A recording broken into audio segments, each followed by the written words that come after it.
Hear your favorite hosts like Brian Kilmeade, Jimmy Fallon, and Guy Benson standing up for what's right, live and via podcast. Just click listen, then swipe right and hear the latest news updates on your time. And scroll down to hear the latest podcasts from Fox News. And it's even easier to listen in the car with Apple CarPlay and Android Auto. Get programming alerts and notifications. Fox News Audio is on the Fox News app. The voices America trusts. Download it now. Darlene Graham will wake up a senator for the first time this morning, the day after being sworn in. Darlene Graham is the 2020th senator in American history, but the first to immediately succeed her brother. So help you God. I do. Congratulations. The late senator raised Darlene after their parents died. That's Fox's Chad Pergram at the Capitol. She'll serve the rest of late Senator Lindsey Graham's term that ends in January. Next month in South Carolina, in a special primary, voters will choose a new Republican nominee to replace Graham on the November ballot. House Republicans are pushing a new bill they call the Take Care of America's Veterans Act. The legislation aims to expand veterans' health care and disability and make the process for getting benefits easier. Illinois Republican Mike Bost is the chairman of the House Committee on Veterans Affairs. The bill cuts through a lot of bureaucracy that slows down so many parts of the VA. The act consolidates more than 60 bills and would eliminate the requirement for vets who have to retire early due to combat injuries to reduce their retirement pay on a dollar-by-dollar basis in order to receive disability compensation. Florida Republican Gus Bilirakis. It is simply wrong. Michigan Republican Lisa McClain says when it comes to vets, we need to take care of the people who take care of us. Kevin Uretsky, Fox News. On Wall Street, stock futures have been rising the day after the Dow's slight 9-point gain, but the Nasdaq surged up 233. At soccer's World Cup, Argentina plays England this afternoon. The winner faces Spain in the final. Italy scores! Spain go out in front! And then Spain added another goal and shut out France, the world's top-ranked team, 2-0 on Fox. Spain's only given up one goal in the entire tournament. There was also a rare shutout at baseball's All-Star game in Philadelphia. The American League blanked the NL 4-0. I'm Dave Anthony, and this is Fox News. At Signature Bank, going the distance for business banking customers is what we do every day. We understand that business owners have a strategic mission, a drive to succeed, a plan for growth, and don't have time to wait for a bank to respond. With Signature Bank, you not only have a banking partner that has roots right here in Chicago, but our decisions are made locally too. Signature Bank knows that when you have a question or problem about your business, you want answers. You need someone who will pick up the phone or respond to your text. You need someone who is always there for you. That's Signature Bank. We are a team that wants to get to know you and your business. Want to be Signature Bank's next success story? Give us a call today at 773-467-5630 or visit us online at signaturebank.bank. Member FDIC Equal Housing Lender. If you have unfiled taxes or are in debt to the IRS, this is important news. Did you know the IRS has programs specifically designed to help people struggling with tax debt? Powerful tax assistance programs that can save you thousands if you qualify. No one knows these programs better than the experts at Optima Tax Relief, America's most trusted tax resolution firm, A-rated by the Better Business Bureau. Their award-winning tax attorneys and licensed professionals have resolved over $3 billion of tax debt for their clients. One call to Optima can start the process, helping to put an end to your worries about wage garnishment, asset seizure, and other aggressive IRS actions. Find the best options to solve your tax problems. Call the experts at Optima Tax Relief today for a free consultation. Call 800-965-1433. 800-965-1433. 800-965-1433. Optima Tax Relief. Some restrictions apply. For complete details, please visit OptimaTaxRelief.com. Foundations of Freedom, a look at America's founding principles and the leaders who shaped our nation. Most Americans think of Abraham Lincoln and they think of the Civil War or the Emancipation. But in 1862, he signed another hugely significant piece of legislation, the Homestead Act. It offered eligible Americans up to 160 acres of land, not as a prize for the powerful, but as an opportunity for ordinary families willing to live on it, work it, and build something lasting. Why did it matter? Because Lincoln understood that freedom was not merely the absence of tyranny. Rather, freedom required responsibility, labor, stewardship, and moral courage. A free people must be given room to build, but they also must be willing to cultivate what they have been given. That still matters today. Liberty without responsibility decays. Opportunity without character collapses. Lincoln's lesson is clear. A nation stays free when its people remain willing to work, build, and steward freedom under God. Temperatures are rising, and so are concerns about inflation, market volatility, and taxes. Revisit your financial plan this summer. VestGen Wealth Partners work with individuals to develop personalized plans that help navigate changing conditions with confidence. Visit GetRetiredStayRetired.com to learn more. Advisory services offered through VestGen Advisors, LLC, an SEC registered investment advisor. Securities offered through Private Client Services, LLC, member FINRA and SIPC. Private Client Services and VestGen Advisors, LLC are unaffiliated entities. Any information discussed does not constitute investment advice. VestGen Advisors and Private Client Services do not offer tax legal advice. Your home is a valuable asset, and you want to take care of your home. From roofs, siding, windows and doors, to furnaces, flooring, landscaping, and much more. Listen to your go-to for all things home. It's Home Answers Radio with your host, Roger Piper. Get answers from industry experts so you can make informed decisions about home improvement. Listen every Saturday at noon for Home Answers right here on AM 560 The Answer. Sponsored in part by JeffBuysYourHouse.com and by CenterGuard Plumbing. It's July 15th, and this is your Fox Daily Snapshot. Today is National Give Something Away Day. Founded in 2015, the day is meant to bring awareness and encourage generosity in all its forms. For many of us, we are fortunate to have more than we need, so perhaps we can share some of our good fortune with others. And while donations of money or used items may be what most of us think of sharing, perhaps think of giving in other ways, like volunteering your time and skills to local organizations or donating food to a food pantry. Also on this date, in 1799, the Rosetta Stone was discovered in the Egyptian village of Rosetta during Napoleon Bonaparte's Egyptian campaign.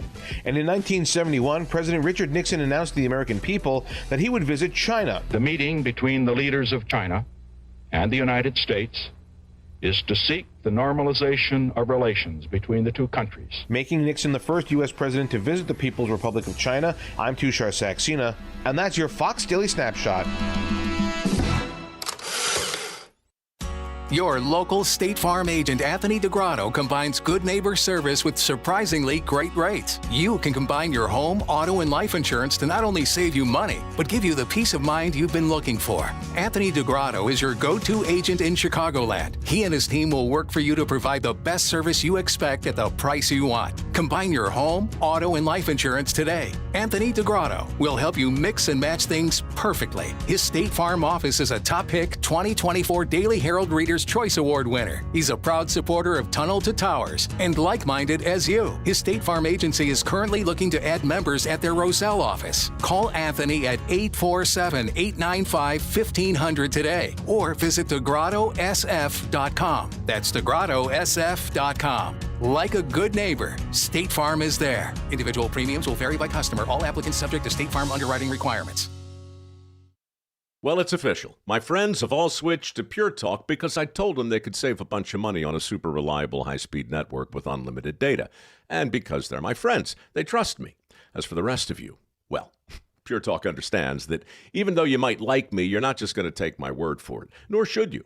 For that reason, and for a very limited time, Pure Talk is offering any of their plans for just $15 a month for the first 3 months, including their top-tier unlimited plan that normally sells for $65 a month. Think of it like a test drive, a super simple way to save $150 while you kick the tires on Pure Talk's blazing fast network, and a fine way to see for yourself why I switched from Big Wireless, along with a few 100,000 of my closest friends. Dial pound 250, say Mike Rowe, and be connected to Pure Talk's friendly U.S. customer service team. Again, dial pound 250, say Mike Rowe, and let the savings begin. This is Hugh Hewitt for Townhall.com. Graham Plattner ended his bid to represent the people of Maine in the U.S. Senate on Wednesday night. He would have done well to begin his consideration with earnest engagement with the Bible, really. Specifically, the Gospel of Luke, chapter 8, verse 17, where it says, "For nothing is secret that will not be revealed, nor anything hidden that will not be known and come to light." Now more than ever, every candidate must be warned again about this truth, and then again and again. Indeed, it's inevitable for every candidate in every race in which any opponent has the means to dig deep Every would-be candidate ought to subject himself or herself first to the gauntlet of self-scrutiny, then to a gauntlet of friendly professionals who specialize in digging up opposition research. If an unflattering story exists, it can be found, and it will be found, and it will be on every front page. Plattner's saga is already a tale worth telling. Nothing that is secret will not be revealed. I'm Hugh Hewitt. I know that hiring can be challenging. You sort through tons of resumes and you get too many so-so applicants. You're just waiting for someone to match your role perfectly. Well, now, there's a place where you can meet them fast. ZipRecruiter. Need to hire right away. Start your search for strong candidates. The right fit awaits. Build your team. Build it sooner. Meet your match on ZipRecruiter. Just head to ZipRecruiter.com/free right now to try it for free. And you're on your way to meeting your match. 4 out of 5 employers who post on ZipRecruiter get a quality candidate within the first day. So try it now. Go to ZipRecruiter.com/free. Once again, that's ZipRecruiter.com/free. Meet your match on ZipRecruiter. Try it free. Making the switch to a new communications and IT company may seem like a big ordeal, but if you're not getting the reliable support, consistent internet, and secure solutions your company needs, meet Access One, your local Chicagoland IT experts. Access One has been powering Chicago businesses with secure, reliable IT solutions for over 30 years from our headquarters right here in the West Loop. Whether it's VoIP phones, dedicated internet, managed cybersecurity, cloud backups, or 24/7 support, Access One is here for you. Serving thousands of companies from Naperville to the North Shore, Access One is Chicago-owned and Chicago-run, a trusted IT partner for law firms, clinics, tech startups to manufacturers. We'll make the switch easier than you think. Let's talk. Call 800-804-8333 or visit accessoneInc.com. Rated top 5% in customer satisfaction and a Better Business Bureau A+ rated business. That's accessoneInc.com. Tech made personal, locally.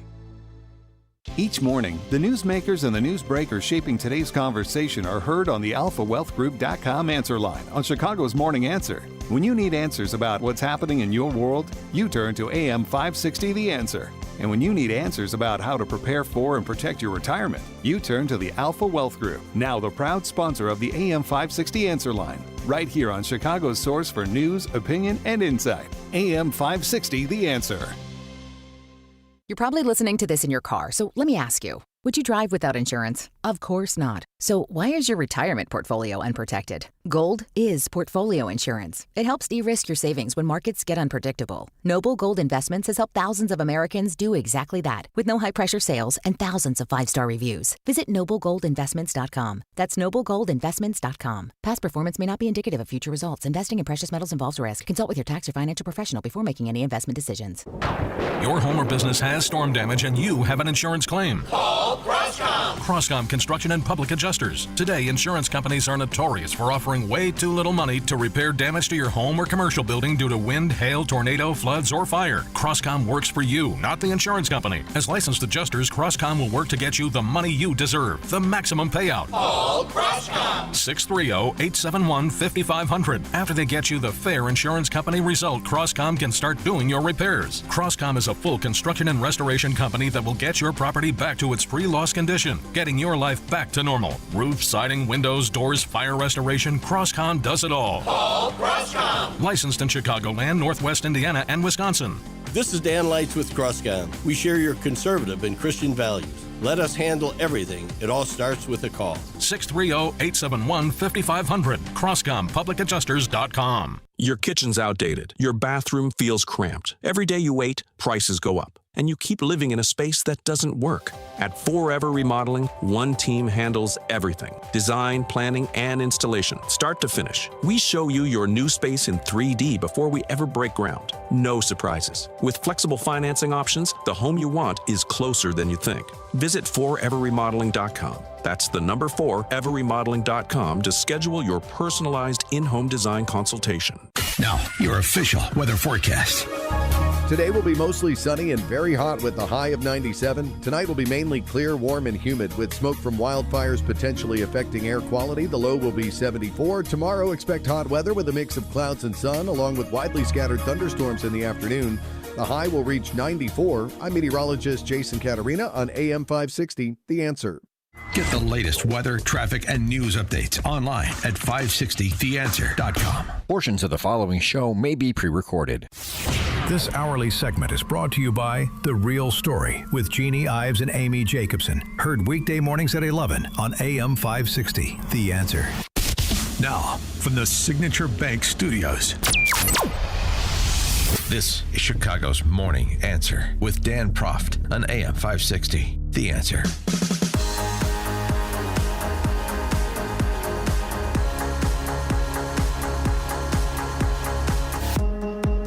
Good morning, Chicago. It's not Dan Proft. It's your boy, John Anthony, host of Black and White Radio, heard every Saturdays, 4 to 7 p.m. Every Saturday. And this Saturday is going to be a doozy. I'm going to have some really good guests on there, so hopefully you tune in. But I want to first and foremost say, man, it feels so good to hear Mike Scott on the air again. I miss this guy so much. Mike Scott was so instrumental when I was doing Detroit's Morning Answer. Fed me so many different stories. Mike, welcome back, brother. It's my job, man. Yeah, I mean, we just come to work. But the news wasn't the same without you. And when I heard that golden voice come across the airways, I was in my car and I was just shouting. My kids were looking at me like I was crazy. So, man, you are crazy. Yeah, I know We've that known too. that for a long time. That I do know. Yeah. But you were just telling me of this story of this East St. Louis. They two love-struck kids, 15 and 16. That's shot what it up sounds 5. like, yeah. Shot up 5 of their family members, cut off the grandmother's fingers. Yeah. I mean, in what world does that happen? This world. East St. Louis is a familiar place to those who actually have been there and know it. It resembles neighborhoods that have been, it appears, forgotten, Ford Heights. lost track of, and people there are decent people, and even the people that are close to the teenagers are speaking out, going, "We've had enough. This is enough. And the Illinois State Police are doing a wonderful job investigating this. They have been forthright. The charging documents from St. Clair County are clear, even to the point of the 15-year-old female, unnamed because she is a juvenile at this point, being charged in adult court. Oh, my gosh. Down the line because of the viciousness of this attack on family members and then who were opposed to them dating. And the exasperation in his voice of just basically saying, I mean, we don't know what to do. We've had enough. Yeah, everything is preliminary. The charging documents came out yesterday in St. Clair County Court. The prosecutors are doing their due diligence on this case. Like I said, Illinois State Police has been on this early on, and they have been following leads. But from a 74-year-old grandmama all the way down to a string of cousins and family members who just were targets. And the grandmother was pretty much tortured, cutting off her fingers. That's what it sounds like from the charging documents. Again, we don't know everything. That's what it sounds like from the charging documents. I mean, that's happening probably in your neighborhoods. I mean, especially if you're in places like Ford Heights and we were talking about the Kankakee area, places where the blight is evident and no one's really been to these areas to even try to come up with solutions to fix it. The only time as journalists, and I'm not a journalist anymore. I'm a anchor. I'm a broadcaster. I don't practice journalism anymore, not in the truest sense of the word. The only time we got there and covered events in those places is when something bad happens. Yes. That's normally when you get called to those areas, when something bad happens. And the rest of our existence as human beings, we really don't get into or honestly perceive what's right and wrong going on in that neighborhood on a daily basis. This is so true. Thank you, Mike. Mike, I'm telling you, it is so great to have you back. I'm so happy to hear your voice every morning. Brother. Look, let me tell you, it's good. It's good after a time off. Yeah, it's good to be doing two things. It's good to be working. Yes, and we need to value that job. Yes, when we have it.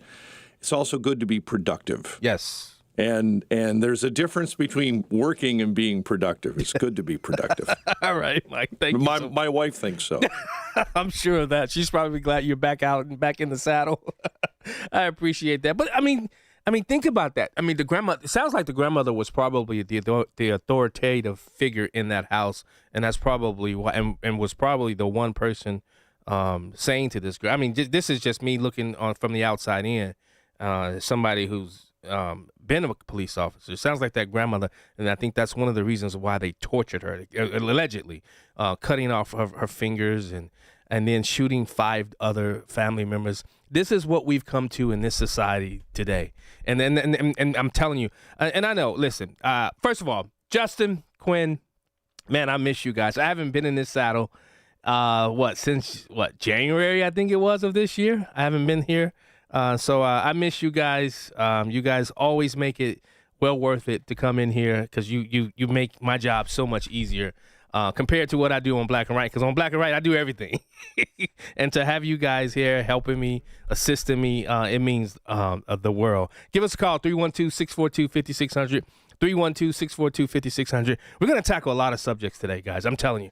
We're going to talk about what, the gun decisions from the Seventh Circuit Court and with Todd VanDermeyer, because I really, listen, if we get the Second Amendment wrong, if we get this wrong, if we allow them to take those rights from us, and then you see this rise of the Mandani puppets and what's happening with the scourge of communism, guys, we are in for a huge fight.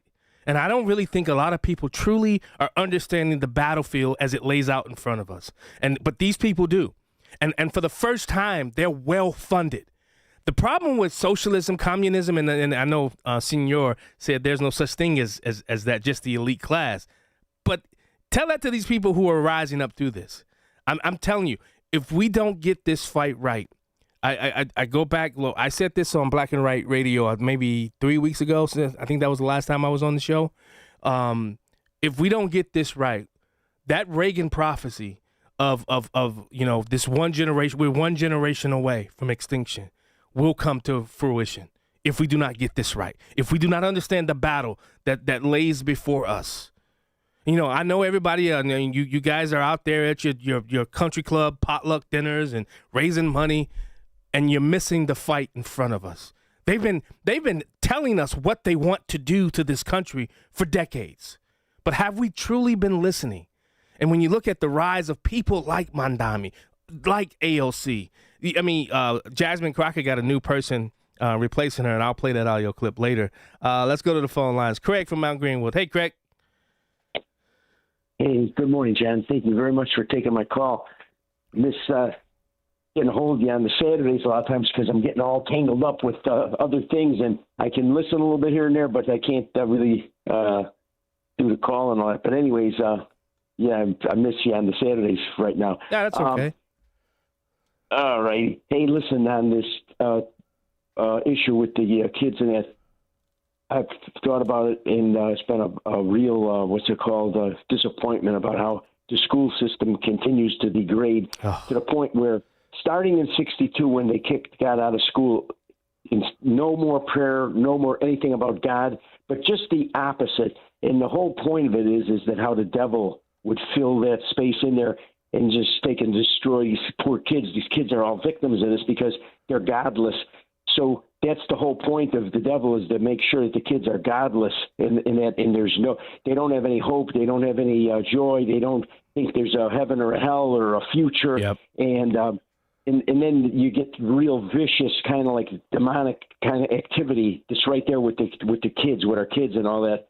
And, it's going to require some real serious, either just end this public school system and, I don't know. What do you think, John? Yeah, I don't know. I don't know about ending it, but give it competition.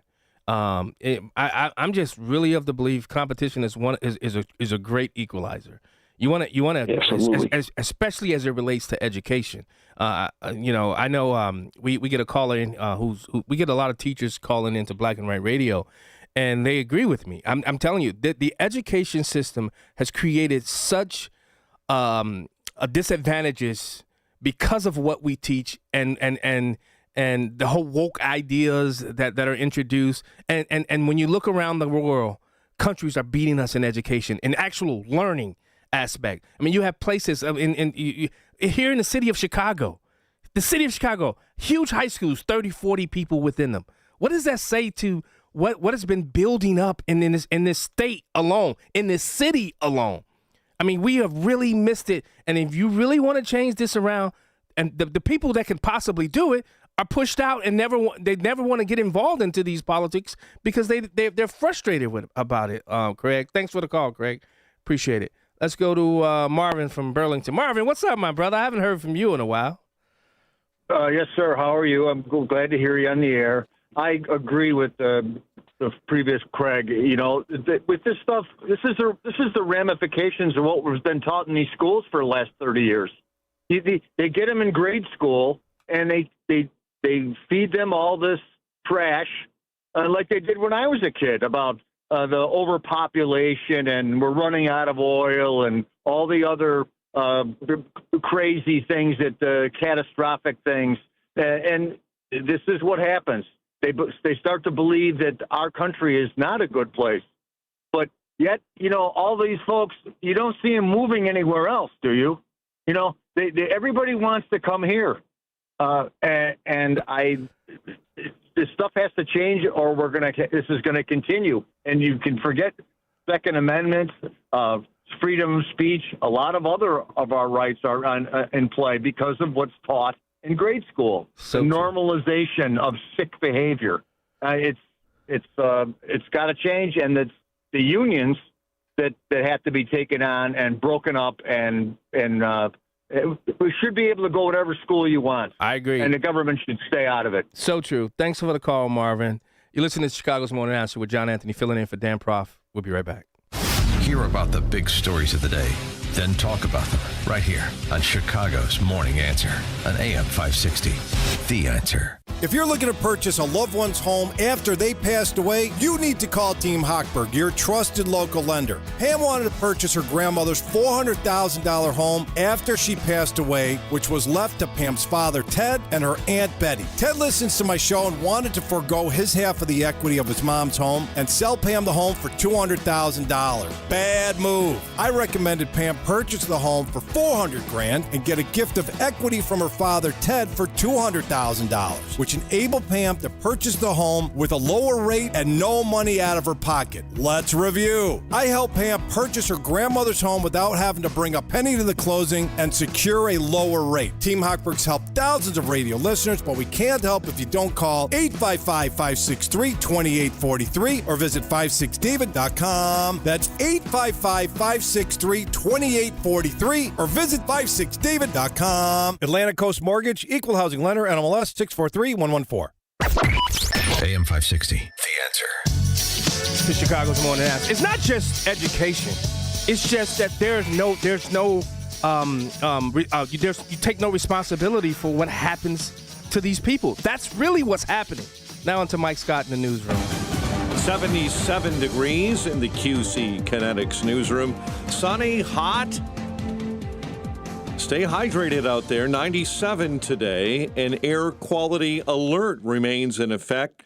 A lot of that coming from wildfires, smoke from Canada, reaching parts of our area today.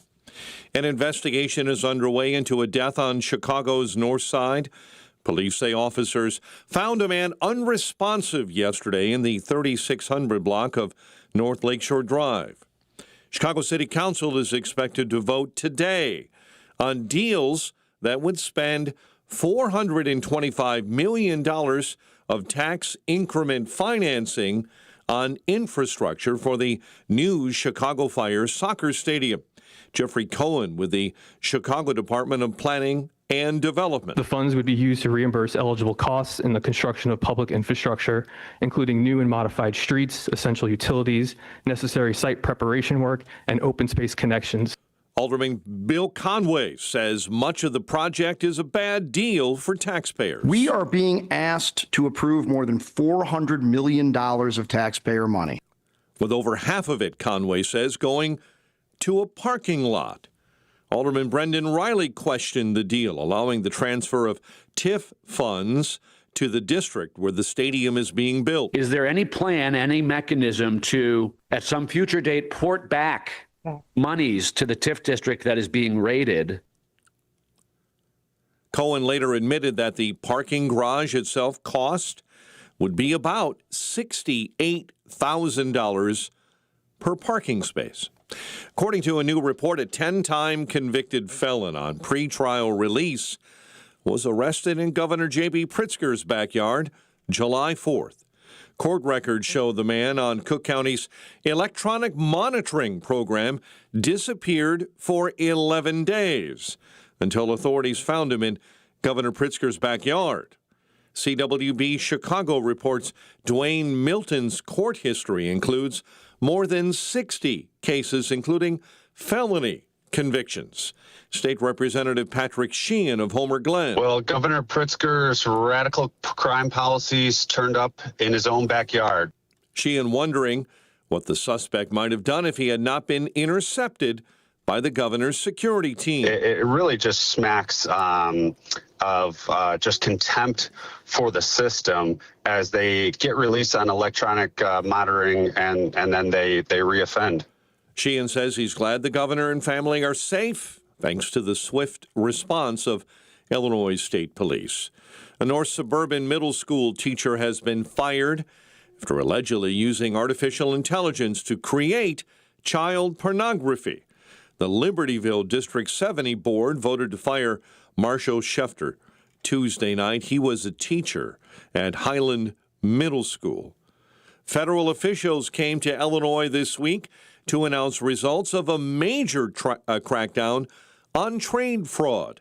Here's AM 560's Jim Talamonte. At a news conference on Tuesday in Bensenville, U.S. Assistant Attorney General Colin McDonald announced the Trade Fraud Task Force surpassed $1 billion in recoveries, penalties, forfeitures, and charged losses. Our goal is to protect taxpayer dollars and stop the brazen thievery of America's wealth and generosity. Flanked by officials from other federal agencies, McDonald said foreign actors develop schemes that can price mom-and-pop shops out of business. That is a core issue that we are focused on, is to make sure that the American businesses are in a fair fight. The task force was established to investigate and prosecute those who defraud the government through misrepresentations to Customs and Border Protection. I'm Chip Talamonte. Chicago sports, the America League dominates the Nationals 4-0 in the All-Star game. White Sox slugger Miguel Vargas launching a massive home run, a solo shot to seal the win. Cubs start the second half against the Twins on Friday, while the White Sox start a critical series with the Blue Jays. Spain heading to the World Cup final for the first time in almost 2 decades. The Red Fury shutting out France 2-0. England and Argentina are next. The news, a service of Allstate. Some people just know the best rate for you is a rate based on you with Allstate, not one based on anyone else. So if you drive safely, you could save money. Visit allstate.com or call for a quote today. You're in good hands with Allstate. Chicago's Morning Answer continues next, but in 2 minutes, we'll check your morning forecast in the Air Right Heating and Cooling Weather Center. Your home is a valuable asset, and you want to take care of your home. From roofs, siding, windows, and doors to furnaces, flooring, landscaping, and much more. Listen to your go-to for all things home. It's Home Answers Radio with your host, Roger Piper. Get answers from industry experts so you can make informed decisions about home improvement. Listen every Saturday at noon for Home Answers right here on AM 560 The Answer. Sponsored in part by Access Home and Vehicle Mobility Solutions and by Steiner Homes. Have you ever wondered, with all the different religions and interpretations of the Bible, how you can be sure that you're on the right path in your spiritual journey? The powerful new book, You and God by Peter Philippi, helps you answer this question and discover how to establish a truly personal relationship with God through biblical understanding and faith. Get your copy of You and God by Peter Philippi today by visiting pbmusa.org. That's pbmusa.org.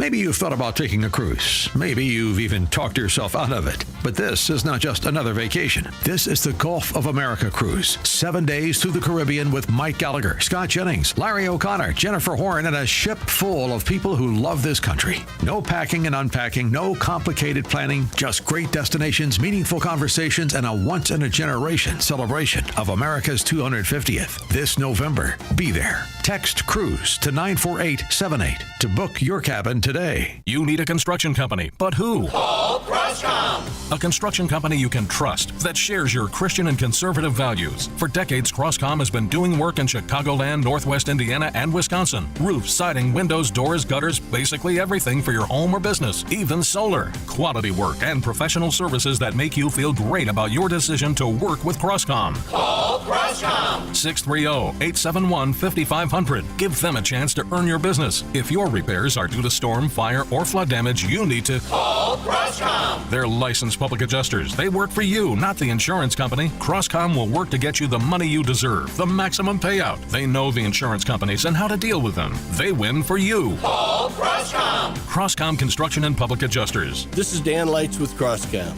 You can trust us with your home or business for high-quality work and fair prices. It's the only way we do business. 630-871-5500. CroscomPublicAdjusters.com. Think O'Reilly Auto Parts for all your car care needs. Get the parts and service you need fast from the professional parts people at O'Reilly Auto Parts. Now, your official weather forecast.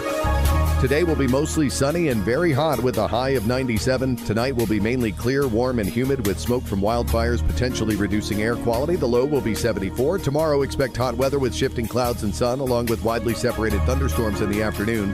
The high will reach 94. I'm meteorologist Jason Caterina on AM 560, The Answer. Get the latest weather, traffic, and news updates online at 560theanswer.com. This hourly segment is sponsored by Protecting Your Assets with Steve Shyman. Listen Saturday mornings at 8. Learn more at willsave.com. Now, from the Signature Bank Studios. Only the biggest stories, only the biggest guests, and only the biggest opinions. This is AM 560, The Answer. Welcome back to Chicago's Morning Answer. John Anthony filling in for Dan Prof. Hope you guys have enjoyed. I know, listen, none of us know we can never replace the Dan Prof. And I know for one thing, I will never even attempt to try to be or replace a Dan Prof. But I got something to say, and I love when I'm here, especially surrounded by Justin and Quinn. I'm telling you guys, I now understand Amy and her years and years of adoration to those two. I'm telling you, they make your job so much easier. But before we go back to the calls, give us a call, 312-642-5600, 312-642-5600. I've been busy myself. I've written a couple of books, but one of them, I'll just say this. It's about the Republic, and it's about the Marxist capture of the American idea. And I started writing this book about 6 years ago because I saw... and I've been on radio. Actually, it'll be August 3rd. It'll be my seventh year completing being on Black and White Radio, and I'll be starting my 8th year of doing radio for AM 560 The Answer. 7 years. I can't believe it's been that long. But I've been working on this book on Marxism and I mean, I'm gonna tell you, I got 200 citations in this book. That's just how I wanted to make sure. The information that I was packing in here was real. It was true. It was an honest account of the origins of the philosophy, of the thought patterns of Marxism and socialism and communism. And I'm telling you, if we do not get this right, we're going to miss something. And our kids are going to pay the price. Just ask Ben Carson and we'll get to the calls. You can go and look up the congressional record. January the 10th, 1963. Congressman Herlong of Florida read into the record the 45 goals of communism in America. They included such things as gaining control of the school systems, and the teacher unions so you can begin at an early age to indoctrinate the children. You know, it was Vladimir Lenin who said, "Give me your children to teach for 4 years, and the seed that I sow will never be uprooted." You're seeing the consequences of sowing those kinds of seeds in places like Columbia University. We see it all over. It was intended. One of the other goals, gain control of the media, of newspapers, of Hollywood, change the culture, change the moral fabric of the nation, denigrate the family, particularly the role of fathers in the family, denigrate the church, ridicule the church.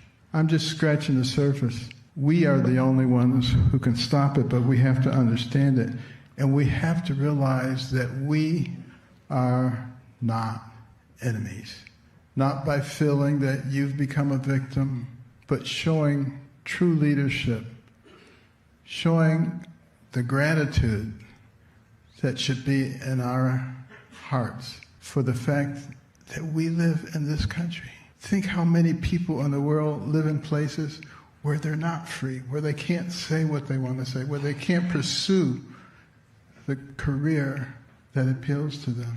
That's the thing about America. We don't give everybody everything, but we give people opportunity. Man, I absolutely love Ben Carson. And somebody said something about earlier about America and trying and anywhere, where else can they go? Why do you think they're trying to systematically dismantle this country? You look at all the conspiracy theories that are being pushed out there. Because if you start not trusting the institutions that have made this country great, this country will fall, and they know this. They know this. That's why a Brittany Griner will go to Russia and realize and come back to America and realize what we have here is far superior than any country in this world. That's what makes America exceptional.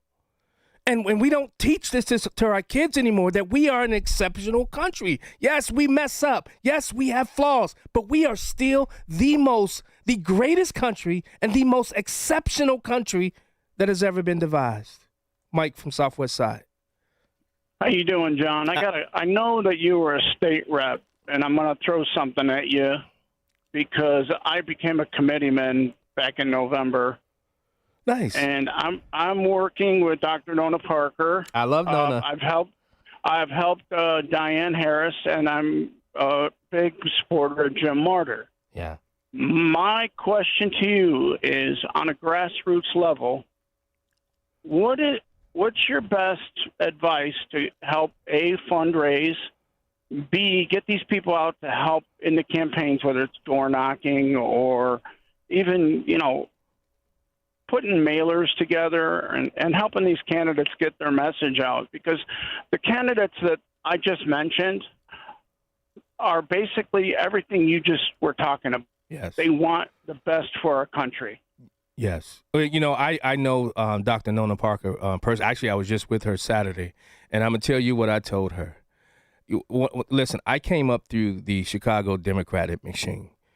The reason why they win is because listen, you can disagree or not. They have an operation that's second to none. And they will get and pick and choose and pick people and to do things that Republicans simply don't do. We'd rather go to a country club and mingle with people. But the greatest thing that you can do is you talk about door knocking. One of the reasons why I think I won was because I didn't run a primary campaign when I had a primary. I ran a general election campaign even when I was in the primary. I knocked on doors of people who were my good friend John Reeves were swing voters. I was asking for people to help me. I listen to a lot of these candidates that are out there. They never say, "Hey, I need help. Come join me." It's not just your money. It's your time. It's you showing up, to your point, stuffing mailers and putting together yard signs. But getting out there and knocking on doors, the Democrat Party has one of the most impressive get out the vote things that in the state of Illinois than anybody else that I know. And I've been to a lot of different states walking for a lot of different candidates. Republicans, we just don't get out there. We don't build out the bench. We don't get out there and have election judges that are there on election day. Democrats in a lot of these wards in the city of Chicago, where there should be a Republican, thanks so much, Mike, where there should be a Republican judge or observer, they're Democrats who are out there observing for the Republican side of the aisle. What part does that, if you are a Republican, no matter where you are in the city, no matter where you are in the county, go sign up to become a Republican judge.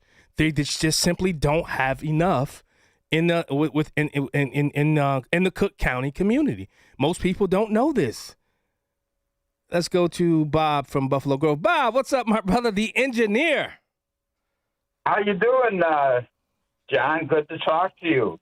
With regards to your book, let me offer an idea for you. You're going to reference any connections or how the Socialist Party of Germany evolved in the 20s. There's some interesting connections, especially when the Democrats call the Republican Party and Trump supporters Nazis. Yeah, Bob, I did make that connection. I even go even further back than that in the book, and it'll be available. I don't know. I'm doing my boat show again on September 19th, I believe.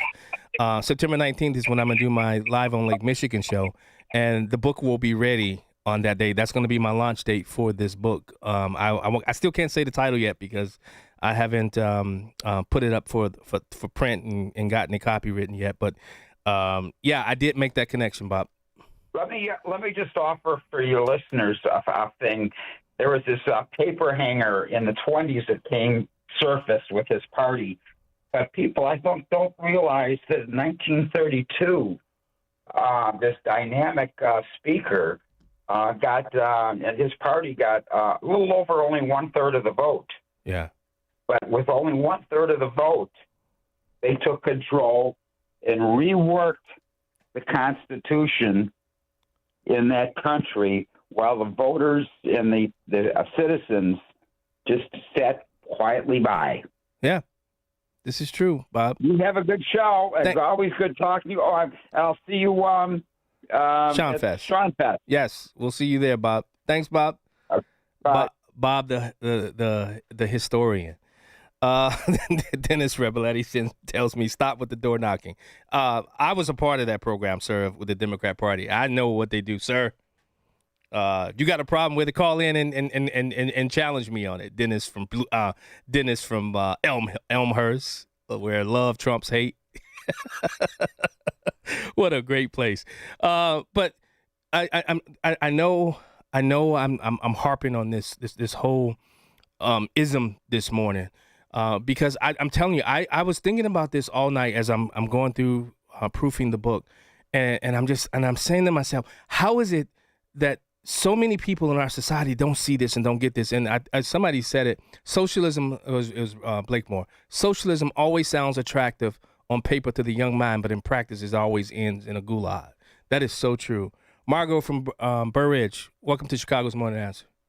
Hi, good morning. Great show. But I've been a Republican judge many times. Okay, so let me tell you what's going on now. Now that we have these mail-out ballots and all that, you say to them, well, you got a mail-out ballot. Oh, I threw it away. They're given another ballot right away. Yeah. You don't know what happened with that ballot. I mean, it's disgusting. I want to just get up and walk. And also, we had to have new training this time. Before you could be a judge this time, you had to do this online training. And we had to tell them, we're supposed to tell them. I didn't do it. You're supposed to tell everybody, you don't ever have to show an ID in Illinois. You will never require we're supposed to tell each voter that. Wow. Are you kidding me? Wow. I mean, it was disgusting. I'm so angry. I don't want to do it again. I mean, I want to support the party, but this is just ridiculous. Yeah. You have no power whatsoever, and you have to watch this. I wish I had a nickel for every Democrat that came in and threw away their ballot, supposedly. This is so true. But I'm actually going to talk about the SAVE Act and the importance of getting the SAVE Act passed and for the House, the Senate, to not take up this bill yet and get this thing passed. I'm telling you, the moment the Democrats take off, if they take back power of the House and the Senate, and President Trump is the president, they are going to push things through. They're going to say to hell with the filibuster, and they're going to push it through, Margot. It's going to happen. Oh, yeah. Be prepared. Thank you, Margot. Appreciate the call. I don't care what you say. They are definitely going to do it. And even I love Representative Scalise, the warmth of collectivism. Mondami, with a smile just a week and a half ago, in a record heat wave in New York City, told the citizens of New York to raise their temperature up to 78 degrees on their thermostat. I guess that's the warmth and collectivism of socialism that he talked about in his campaign. Not the kind of warmth people of New York were counting on. But that's how it starts. It starts where you can't raise your temperature over 78 degrees, and then they're going to come check and make sure you're not raising it over 78 degrees. Then they'll probably fine you, and then they'll probably try to put you in jail if you do it. That's what communism is. That's what we are raising their red flag over, because we're not going to let that red flag fly over this United States Capitol. That's what's on the ballot this November. Not on our watch. Not on my watch. I know I definitely won't. I'm going to do everything I can to awaken this generation, because I know it all sounds good, the words that they use. I mean, I'm telling you, because they understand the power of language. They understand the power of words. And one of the reasons why Republicans don't win is because we have, and Dennis Rebeletti and I have talked about this a lot. Republicans, we just don't understand the emotional angle of campaigns, because all we see is, and we know we got the facts on our side, but one of the things that Democrats do, they lie with emotion. We have the facts and we have no emotion. We don't know how to tie that emotional to really get people to understand and feel the decisions, to think and to feel the decisions and how they've been. Think about Chicago. They're getting ready, and we're going to get into this with State Representative Marty McLaughlin. If the Bears are going to stay here, he has a plan to keep them here, and he doesn't care who gets the credit as long as the Bears stay here. But the toll roads, they're getting ready to rise again. I was listening to Amy and Jeannie yesterday on their show, The Real Story, of them talking about it. I mean, how do people get stuck in this system of belief, to not understand or realize these people are destroying them and their families and their lives, and they're seeing that their family members and friends are leaving this state in droves? I don't get it. Mark from Oakland. John, thanks for taking my call. You know, that Bob wrote an interesting point about your book, you know, drawing Democrats with Nazis. And you think about how the transgenderism, you know, they're mutilating young children. And I remember back in World War II with Joseph Goebbels, when he was trying to perfect the human race, you know, the Nazis, and make them perfect. And it really isn't a whole lot of difference. You know, you're taking people and you're just mutilating them. And it's the same thing with black babies. Yeah. How they wipe them all out, you know. And they're only 13% of the population, and they're almost half of the aborted babies. It's just brutal how the Democrats get away with all this craziness. Well, they get away because there's no true opposition party to push back, and the ability to do so is there, Mark. We just simply don't do it. You know, John, and I'll tell you, the Democrats, they're the ones that are the racist. They really are. Yeah. You know, the way they treat people, and they just marginalize people, and they're minimalists. They throw enough cheese your way, but they really don't care. They just want your vote, just like they do with the bringing over the migrants. You know, they bring them over just for votes. That's all they care. They could care less about anything except absolute power. That's all that matters to them. That's all that matters to them. And guess what? They'll get that power no matter. They'll use any means to get it. And you know, John, they really stand for nothing. Yeah. They don't really don't. No. I disagree. They do stand for something. They stand for victimhood. They stand for victimhood. Yeah. Their tent is victimhood. Listen, think about every grievance I mean, they have nothing. They never talk good about this country, especially this new cadre of people that are propping up. They never speak good of this country. So, the only thing that they fight for is victimhood. You're a victim. Somebody did you wrong. What? That's not. We're not living in North Korea. We're living in the United States of America. Mark, thank you. We got to go to break. Great show. Great show. All right, thank you so much, Mark. You're listening to Chicago's Morning Answer. John Anthony filling in for Dan Prof. We'll be right back. It's news, opinion, insight. This is Chicago's Morning Answer on AM 560. The Answer. Sign up for the AM 560 Answer Advantage to get early alerts on event ticket sales, special discounts, and contest opportunities. Sign up today at 560theanswer.com/advantage. This is Hugh Hewitt for townhall.com. Graham Plattner ended his bid to represent the people of Maine in the U.S. Senate on Wednesday night. He would have done well to begin his consideration with earnest engagement with the Bible. Really. Specifically, the Gospel of Luke, chapter 8, verse 17, where it says, "For nothing is secret that will not be revealed, nor anything hidden that will not be known and come to light." Now more than ever, every candidate must be warned again about this truth. And then again and again. Indeed, it's inevitable for every candidate in every race in which any opponent has the means to dig deep. Every would-be candidate ought to subject himself or herself first to the gauntlet of self-scrutiny, then to a gauntlet of friendly professionals who specialize in digging up opposition research. If an unflattering story exists, it can be found, and it will be found, and it will be on every front page. Plattner's saga is already a tale worth telling. Nothing that is secret will not be revealed. I'm Hugh Hewitt.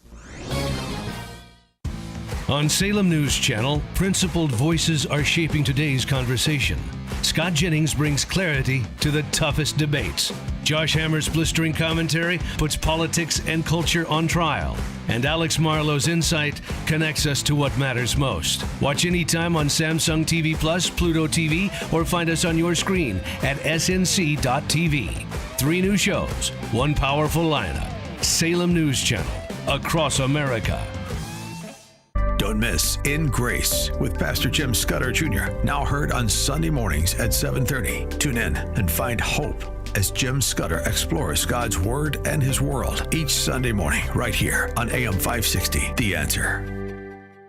Only the biggest stories, only the biggest guests, and only the biggest opinions. This is AM 560, The Answer. Listen to AM 560, The Answer on your smartphone. Download the AM 560 mobile app today. Online at 560theanswer.com/mobile or text the word app to 312-642-5600. News, opinion, insight. This is AM 560, The Answer. WIND, Chicago. Streaming at 560theanswer.com on the AM 560 mobile app or tell your smart speaker to play The Answer Chicago. Hitting Iran a 5th straight day. I'm Dave Anthony, Fox News. U.S. Central Command just announced that another round of U.S. strikes are currently taking place against Iranian targets. Fox's Trey Yingst in Washington. These are the first daytime strikes that we've seen since the ceasefire went into effect, an indication that indeed these strikes are escalating. When I spoke with President Trump yesterday at the White House, he told Fox News that a variety of strikes would take place this week and escalate next week. He said he is reserving the energy targets for later in this campaign, trying to put new pressure on the Iranian regime. We're going to knock out all their power plants. We're going to knock out all their bridges unless they get to the table and negotiate. This after the president reimposed a naval blockade around Iran's ports. Iran has also launched drone and missile attacks targeting Gulf countries with American military bases, Bahrain, Jordan, and Kuwait. Iran says the resurgence in fighting has cost 30 lives there and wounded more than 260. The blockade is an attempt to weaken Iran economically, but President Trump has gone back on a threat to impose a 20% fee on all shipping in the Strait of Hormuz. Fox's Jonathan Savage is being called a temporary pause. ICE agents will stop making most traffic stops after deadly shootings during immigration enforcement in Texas last week, then Maine on Monday. Border czar Tom Holman tells Fox those are being investigated. Is there something that could have been done better? Is there any training that can be improved? Or it's simply ICE doing their job and bad things happen when people don't comply with law enforcement officers. Meaning we don't need to spring forward and fall back anymore. The House passing the Sunshine Protection Act, which is a bill that would make daylight saving time permanent. And now heads to the Senate. And if passed, Americans would no longer have a chance to change their clocks twice a year, but it would also allow states to opt out. That's Fox's Carly Shimkus. America's listening to Fox News. 77 degrees at 6:02. I'm Mike Scott in the QC Kinetics newsroom. Air quality alerts are in effect. Wildfire smoke from Canada also reaching parts of northern Illinois and southeast Wisconsin today. Chicago City Council is expected to vote today on deals to spend $425 million of TIF financing on infrastructure for the Chicago Fire Soccer Stadium. Alderman Brendan Riley questioned the deal, allowing the transfer of funds from the Canal Congress TIF to the district where the stadium is being built. Is there any plan, any mechanism to, at some future date, port back monies to the TIF district that is being raided? Over half of the money is actually going to a parking lot and a plaza, according to Alderman. Chicago's top cop is officially retiring today after more than 30 years of service within the department. CPD Superintendent Larry Snelling announcing his retirement earlier in the month. He began serving as superintendent in September of 2023. A large data center was recently approved in Hobart, Indiana. Now many in nearby Munster are worried their town could be next. Ahead of Tuesday night's Plan Commission meeting, residents gathered to protest. I like bacon and eggs. That doesn't mean I want a pig farm in my backyard. I like the internet, and that doesn't mean I want a data center in my backyard. Residents say they're concerned about potential impacts on property value, noise, energy cost, environmental impact. Many of those concerns were shared during a public comment period. Chicago sports. Cubs start the second half against the Twins. White Sox begin a critical series with the Blue Jays on Friday. That after the American League dominates the Nationals 4-0 in the All-Star game in Philadelphia. White Sox slugger Miguel Vargas should have won the MVP, didn't, after his massive solo home run to seal the win. We'll have a check of the roads in 2 minutes on AM 560. Your home is a valuable asset, and you want to take care of your home. From roofs, siding, windows and doors, to furnaces, flooring, landscaping, and much more. Listen to your go-to for all things home. It's Home Answers Radio with your host, Roger Piper. Get answers from industry experts so you can make informed decisions about home improvement. Listen every Saturday at noon for Home Answers right here on AM 560 The Answer. Sponsored in part by Level 10 Coatings and by American Beam and Steel. Life, liberty, and the pursuit of happiness. Those words weren't written for history books. They were written for you. But it's hard to pursue happiness when pain is a part of everyday life. Relief Factor was created to help people address inflammation, which is one of the most common causes of ongoing aches and pains from aging, overexertion, or just daily living. It's 100% drug-free, research-based formula, no prescription, no masking of symptoms, just real relief so you can keep moving forward. My pain almost stopped me. My hands were so bad I couldn't even button my own shirt. I couldn't paint, I couldn't write. And Tanya was the one who told me, I'm not listening to you whine anymore unless you try everything. Try Relief Factor. I did. It helped me get my life back. As America celebrates her 250 years of independence, give yourself the chance to reclaim yours. To commemorate, Relief Factor is offering a special patriotic price at $17.76, so you can pursue your happiness being pain-free. $17.76, 3-week quick starts ready for you right now. Relief Factor, because freedom just feels better without pain. Visit ReliefFactor.com. ReliefFactor.com. 800-4-RELIEF. Have you been watching gold and silver lately? Hard to ignore. Back in January of 2025, silver was under $30 an ounce, and now it's more than doubled. Again, not bad, right? Some experts say this bull market is just getting started. Others say it's a good time to take some money off the table. Either way, whether you're buying or selling, Fox Valley Coins in Naperville is the place to go. They stock large quantities of all the major bullion coins and bars. And here's what sets them apart. Unlike places that only pay melt value, Fox Valley Coins pays more for high-grade coins and scarcer dates. That's real money left in your pocket. They also buy scrap sterling flatware, jewelry, silver-plated items, and old proof sets. And they specialize in U.S. and foreign collector and investment coins and currency, both buying and selling. Fox Valley Coins, one light north of I-88 on Route 59 at Ferry Road in Naperville. Family owned with integrity since 1981.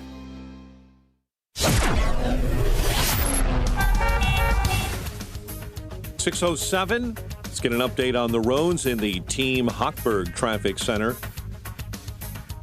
Outbound on the Ike right now, we're seeing delays begin to stack up Des Plaines Avenue to First Avenue. Stevenson on the inbound side on the brakes, Cicero to Kedzie. Delays on the Tri-State southbound between Cermak and 31st. Round Lake Beach, report of an accident, Rollins and Poplar.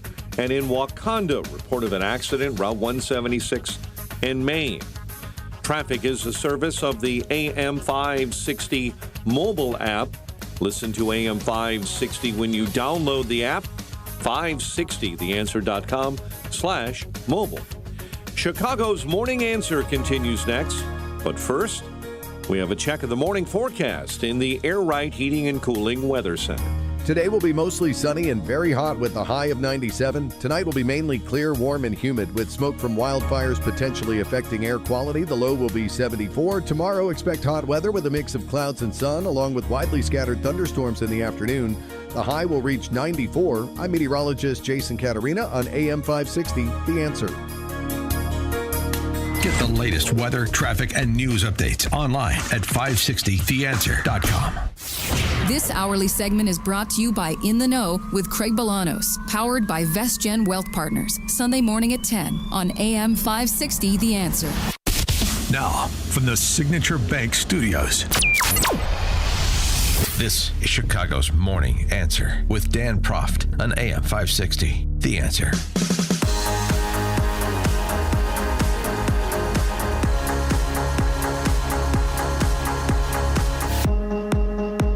Good morning, Chicago. John Anthony filling in for Dan Proft, who's off for vacation this whole week. Must be nice, Dan Proft. I haven't seen a vacation in quite some time. I'm wondering, somebody said, I saw somebody put under the post, Dan took off so he can go and watch the finals of the soccer game. That I wouldn't put that past Dan Proft. But Dan, thanks so much for allowing me to sit in your stead, and it's always amazing. You know, one of the things that, you know, I've been talking a lot about socialism, communism, and things of that nature. And I think it leads to this conversation that we're having here in the state of Illinois. I don't know if you guys saw just days ago, the 7th Circuit Court of Appeals upheld Protect Illinois Communities Act, better known as PICA here. It was a law signed by Governor Pritzker in January of 2023. Now, what did PICA do? It prohibited the future sale, the manufacture, and acquisition of numerous semi-automatic rifles, you know, what they call war weapons, pistols, and shotguns, of all things, that Illinois classifies as, guess what, an assault weapon. I have a pen in my hand right now. I can use this pen and make it an assault weapon. That's just how these people do. And trust me, I know this because I was in a foxhole with this guy for a lot of battles of the Second Amendment here in the state of Illinois.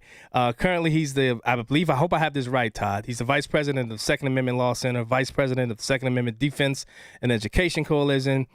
He's also a host of the Freedom Steals YouTube channel. Guys, go there. He looks like a Vietnam Santa right now with all that long white hair and long white beard.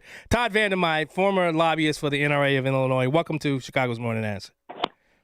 Hey, John. Good to talk to you again. I love that long hair, brother. I wasn't expecting to see that.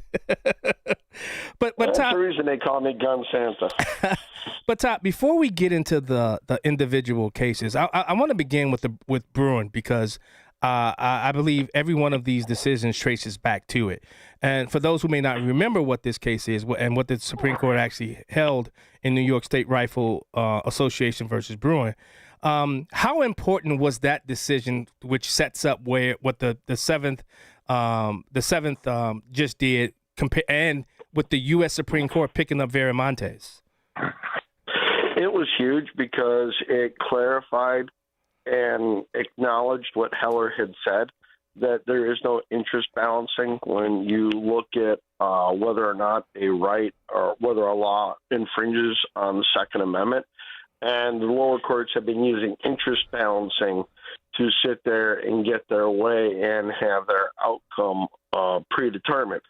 And so that's the huge thing. And Bruen talked about that, and then you just had Wolford come down. Yeah. And Wolford streamlined that test. And what Wolford said, and there are three simple questions to ask at the beginning of the challenge. First, does the law apply to the people, which is to say all members of the political community? Second, does it concern any form of arms, i.e. any weapon customarily used for offensive or defensive purposes? Third, does the law place any restrictions on either the keeping, i.e. possession, or the bearing, i.e. carrying of arms? And that's where the court completely – it's funny that they cite Wolford over a dozen times in the latest ruling that the Seventh issued down, but they didn't cite this part. So it talks about the dishonesty that's within the court. It talks about – it just points to how I'll call, borderline corrupted, the legal malfeasance that Judge Easterbrook and Judge St. Eve will go to in order to have an outcome-based decision. Yeah. And Todd, Bruen said that judges were no longer supposed to ask whether a gun law promotes public safety. Instead, they're supposed to ask whether that law is consistent with the nation's historical tradition of firearm regulation. And Justice Thomas, in his dissent, he pushed back on that when he talked about the historical tradition. What period of American history are courts supposed to examine? The founding, Reconstruction, both, or whatever the breathing, whatever breathes, whatever they feel, they throw up their finger and whatever the wind blows? Well, there's a little bit of a debate on that because the Supreme Court hasn't definitively put their foot down, but that goes to the dishonesty that was this decision that just came down because they skipped over 1791. They didn't cite a single law from the founding era to justify the ban that Illinois put in place. No, they jumped right to Reconstruction era in 1868. And was there a gun ban that they pointed to in Dodge City or something like that? No. They pointed to Bowie knife laws. They had 3 Bowie knife laws that they consistently pointed to. And yet they said, the Supreme Court said in Bruen that 3 laws were not enough to show an overall pattern or consistency with, our historical tradition.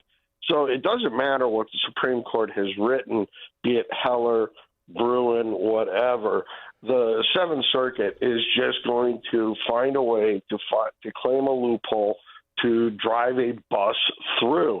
And the funny thing, and they go through that, and then once they get to the Bowie knife laws, they use a bunch of interest balancing in order to justify the position they came out. So that's why I keep saying that this decision is dishonest and legally corrupt. Now, Todd, explain to me why how the consolidated cases of Barnett v. Rule, Harrell v. Rule, Langley versus Kelly, and federal firearm license of Illinois versus Pritzker.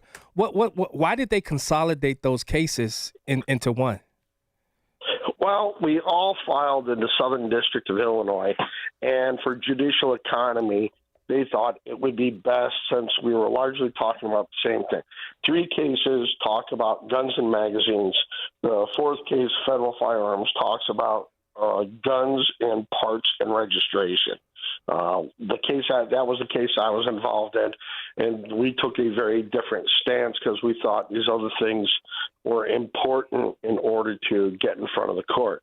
So for judicial economy, they put us all into one batch of cases, and we got a different result at the district court. We prevailed at the district court, and that went up to the Court of Appeals.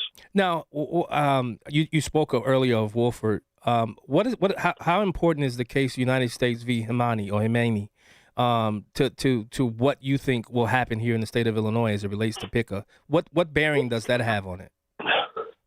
Well, it'll have a little bit of a bearing on the semi-auto ban stuff because Hamani was about whether or not somebody who uses marijuana could have a gun based on the federal statute that said if you use anything like that, you're automatically prohibited.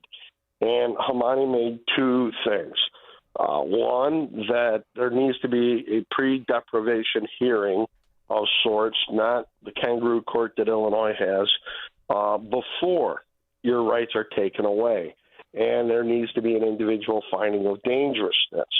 But the other part that it did is when the federal government went in and tried to use laws about being drunk or habitually drunk as an analogy to the historical tradition, the Supreme Court said, nope, you got to be in the same zip code, and I'm paraphrasing there, but that you've got to have something that's akin to or close, which impacts how the Seventh Circuit used Bowie knife laws to justify a gun ban.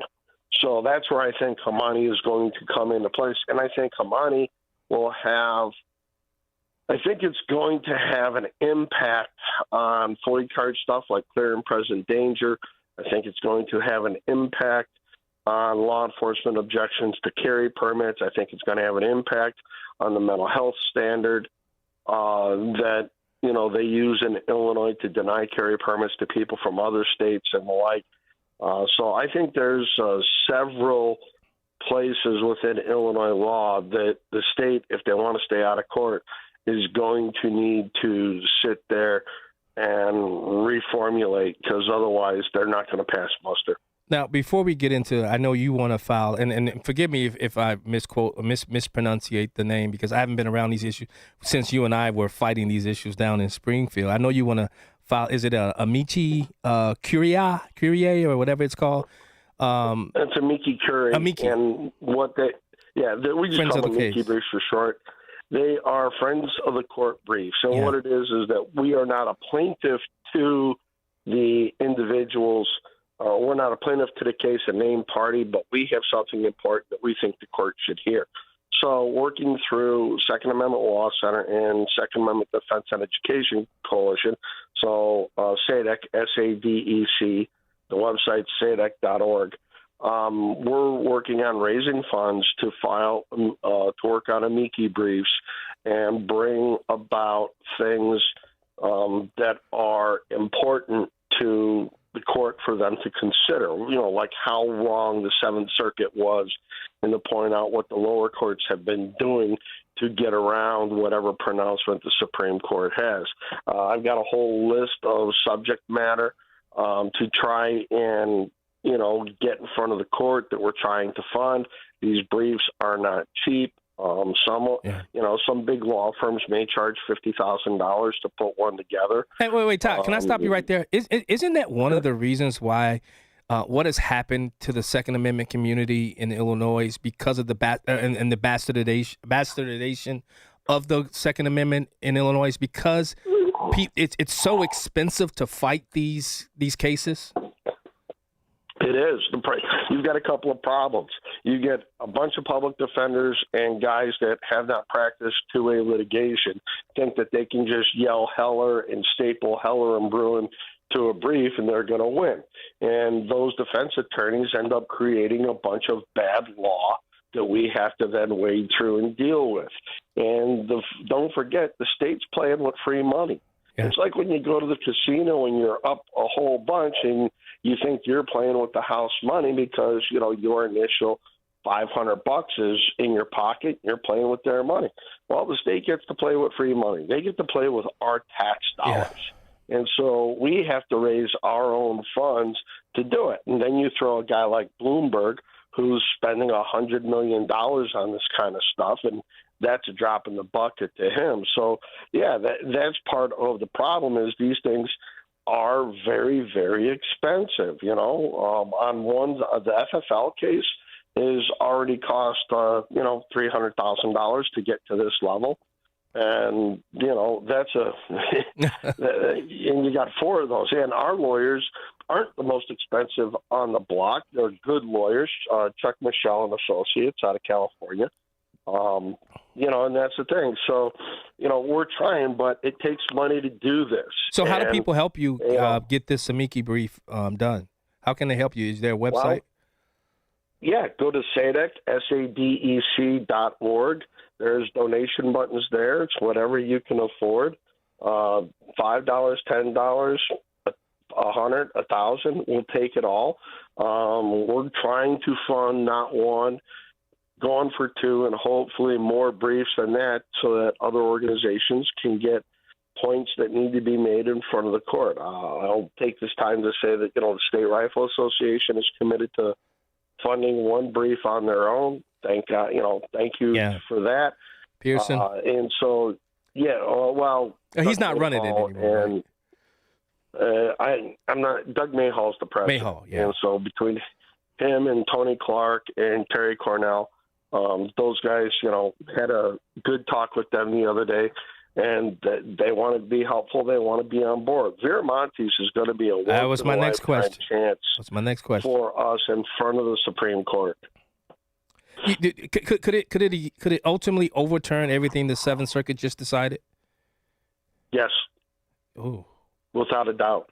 And so, so the funny thing is explain the Viramontes versus Cook County case, Todd. Well, there's Viramontes was a challenge to the Cook County semi-auto ban by FPC and the Second Amendment Foundation. And so they are challenging a couple of individual plaintiffs, i.e. Viramontes.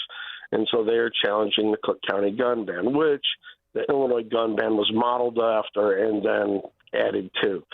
So if they say you can't ban these types of semi-automatic firearms, obviously that translates. When we won the ban against Chicago, Oak Park had to fold, Highland Park had to fold, Skokie, Evanston all had to fold. They weren't named in the original McDonald suit, but they had to fold because the very law that they had was ruled unconstitutional in Chicago. So if we win Viramontes, and Viramontes has a companion case called Grant, which is a challenge to Connecticut's semi-auto ban. So these two cases are consolidated at the Supreme Court. Both cases are being were filed by Second Amendment Foundation and FPC. Both cases are being handled by the law firm Cooper and Kirk. So they've got the whole enchilada sitting up there at the Supreme Court. And what we want to do is, make sure that they get to focus on the main question that's in front of the court, and then we get to help supplement what they are arguing with our other points. Because if you try to hit all the points, you're only going to get, to spend a paragraph on them, and it's not going to do anybody any justice. We need Cooper and Kirk and the Viramontes people to be laser focused on the main arguments they need to make, and then we can come in and help them supplement what they're arguing, because there's going to be no short of anti-gun briefs. Oh, yeah. Kwame Raoul's going to run back in there. JB's already saying they're hiring experts. If they keep hiring the same idiots, good. We know what their one note B flat organ sounds like. But, that's what it is. So, Todd, what about this? It's a long roll. What about this constitutional concealed carry reciprocity act? You think it's going to get through? And what does it mean for Illinois concealed carry act law? Well, if it were to pass and get all the way through, President Trump has said he will sign it. I've not read the particulars of this legislation because I've been focused on the court side of things. Yeah. If it gets through, then Illinois is going to have to find a way to honor other carry permits. It'll force a restructuring of Illinois' carry law, and it would be, beneficial to us. I think that one is an up-and-coming issue. There's a new challenge, Heinrichs, to Illinois' carry law by non-residents and the like, and I think that there's there's going to be a big push on that. But right now, the big issue in front of the court is the gun ban. And if we can get the gun ban like this knocked down and we can take out any registration scheme, the next thing is taking out purchase permits like the FOID card. The other side isn't going to be left with much, because based on Hamani and Rahimi, I think red flag laws are going to get overhauled. Clear and present danger is gone. I think there's a lot of it there that's going to change, and they're not going to be left with a whole lot. So that's, we anticipate that if they lose, like we think they're going to lose on this gun ban issue, that they will then try to install some form of tiered licensing. And that's why this Amici campaign is so important, in order to get that issue in front of the court and tell them it's not enough to simply throw out the gun ban. You have to foreclose what they're allowed to do in general and reiterate. Well, Todd, we got to go, but give out that website where people can go and help with the Amici brief. SADEC.org. SADEC.org. All right, you guys go. And if you want, go ahead. Follow my YouTube channel, Freedom Steel. You'll see the guy that looks like Gun Santa. And he does look like the White Santa. Oh, you're a very skinny Santa, though, Todd. That's only because the camera only shows me from the chest up. All right. I love you, my brother, and I miss hanging out with you. Thanks so much, Todd Vandermeer. Right. Guys, go head over to his Freedom Steel's YouTube channel, and he joined us on Alpha Wealth. God, we'll be right back. The stories you need to know to start your day. This is Chicago's Morning Answer on AM 560. The Answer. If you're over 65 and struggling with knee pain, Joint Relief Institute offers a guaranteed way to treat it. It's non-surgical and often covered by Medicare and private insurance. It's JRI's Joint Arthritis Treatment, knee lubrication placement that's so accurate it's 100% guaranteed and can relieve your knee and shoulder pain in 10 minutes or less. Book your risk-free consultation today and get back to walking, golfing, pickleball to cycling without pain or medication. Call 708-315-6800. Meet the provider, get an x-ray and joint consultation. Why wait? JRI has treated over 30,000 Chicagoans and performed over 400,000 procedures. You could be next. Over 5,000 five-star Google reviews can't be wrong. Stop living in pain. Call the Joint Relief Institute today, 708-315-6800, or visit jointreliefinstitute.com. Locations in Glenview, Oak Brook, and Orland Park. That's 708-315-6800 for the Joint Relief Institute. Medicare and most private insurance plans accepted. Patrick was way behind on his IRS taxes. I was in way over my head. The total amount ended up being somewhere just over $30,000. $30,000.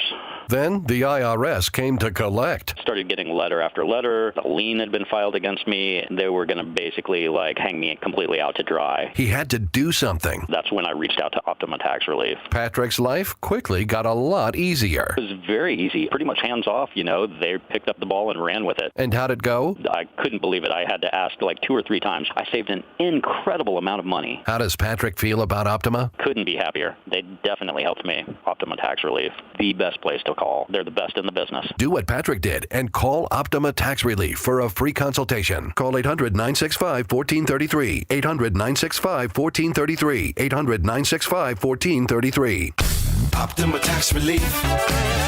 Testimonial from an actual client. Some restrictions apply. For complete details, please visit OptimaTaxRelief.com. Maybe you've thought about taking a cruise. Maybe you've even talked yourself out of it. But this is not just another vacation. This is the Gulf of America cruise. 7 days through the Caribbean with Mike Gallagher, Scott Jennings, Larry O'Connor, Jennifer Horn, and a ship full of people who love this country. No packing and unpacking, no complicated planning, just great destinations, meaningful conversations, and a once-in-a-generation celebration of America's 250th. This November, be there. Text CRUISE to 94878 to book your cabin today. Your kitchen's outdated. Your bathroom feels cramped. Every day you wait, prices go up. And you keep living in a space that doesn't work. At Forever Remodeling, one team handles everything. Design, planning, and installation, start to finish. We show you your new space in 3D before we ever break ground. No surprises. With flexible financing options, the home you want is closer than you think. Visit foreverremodeling.com. That's the number 4, everremodeling.com to schedule your personalized in-home design consultation.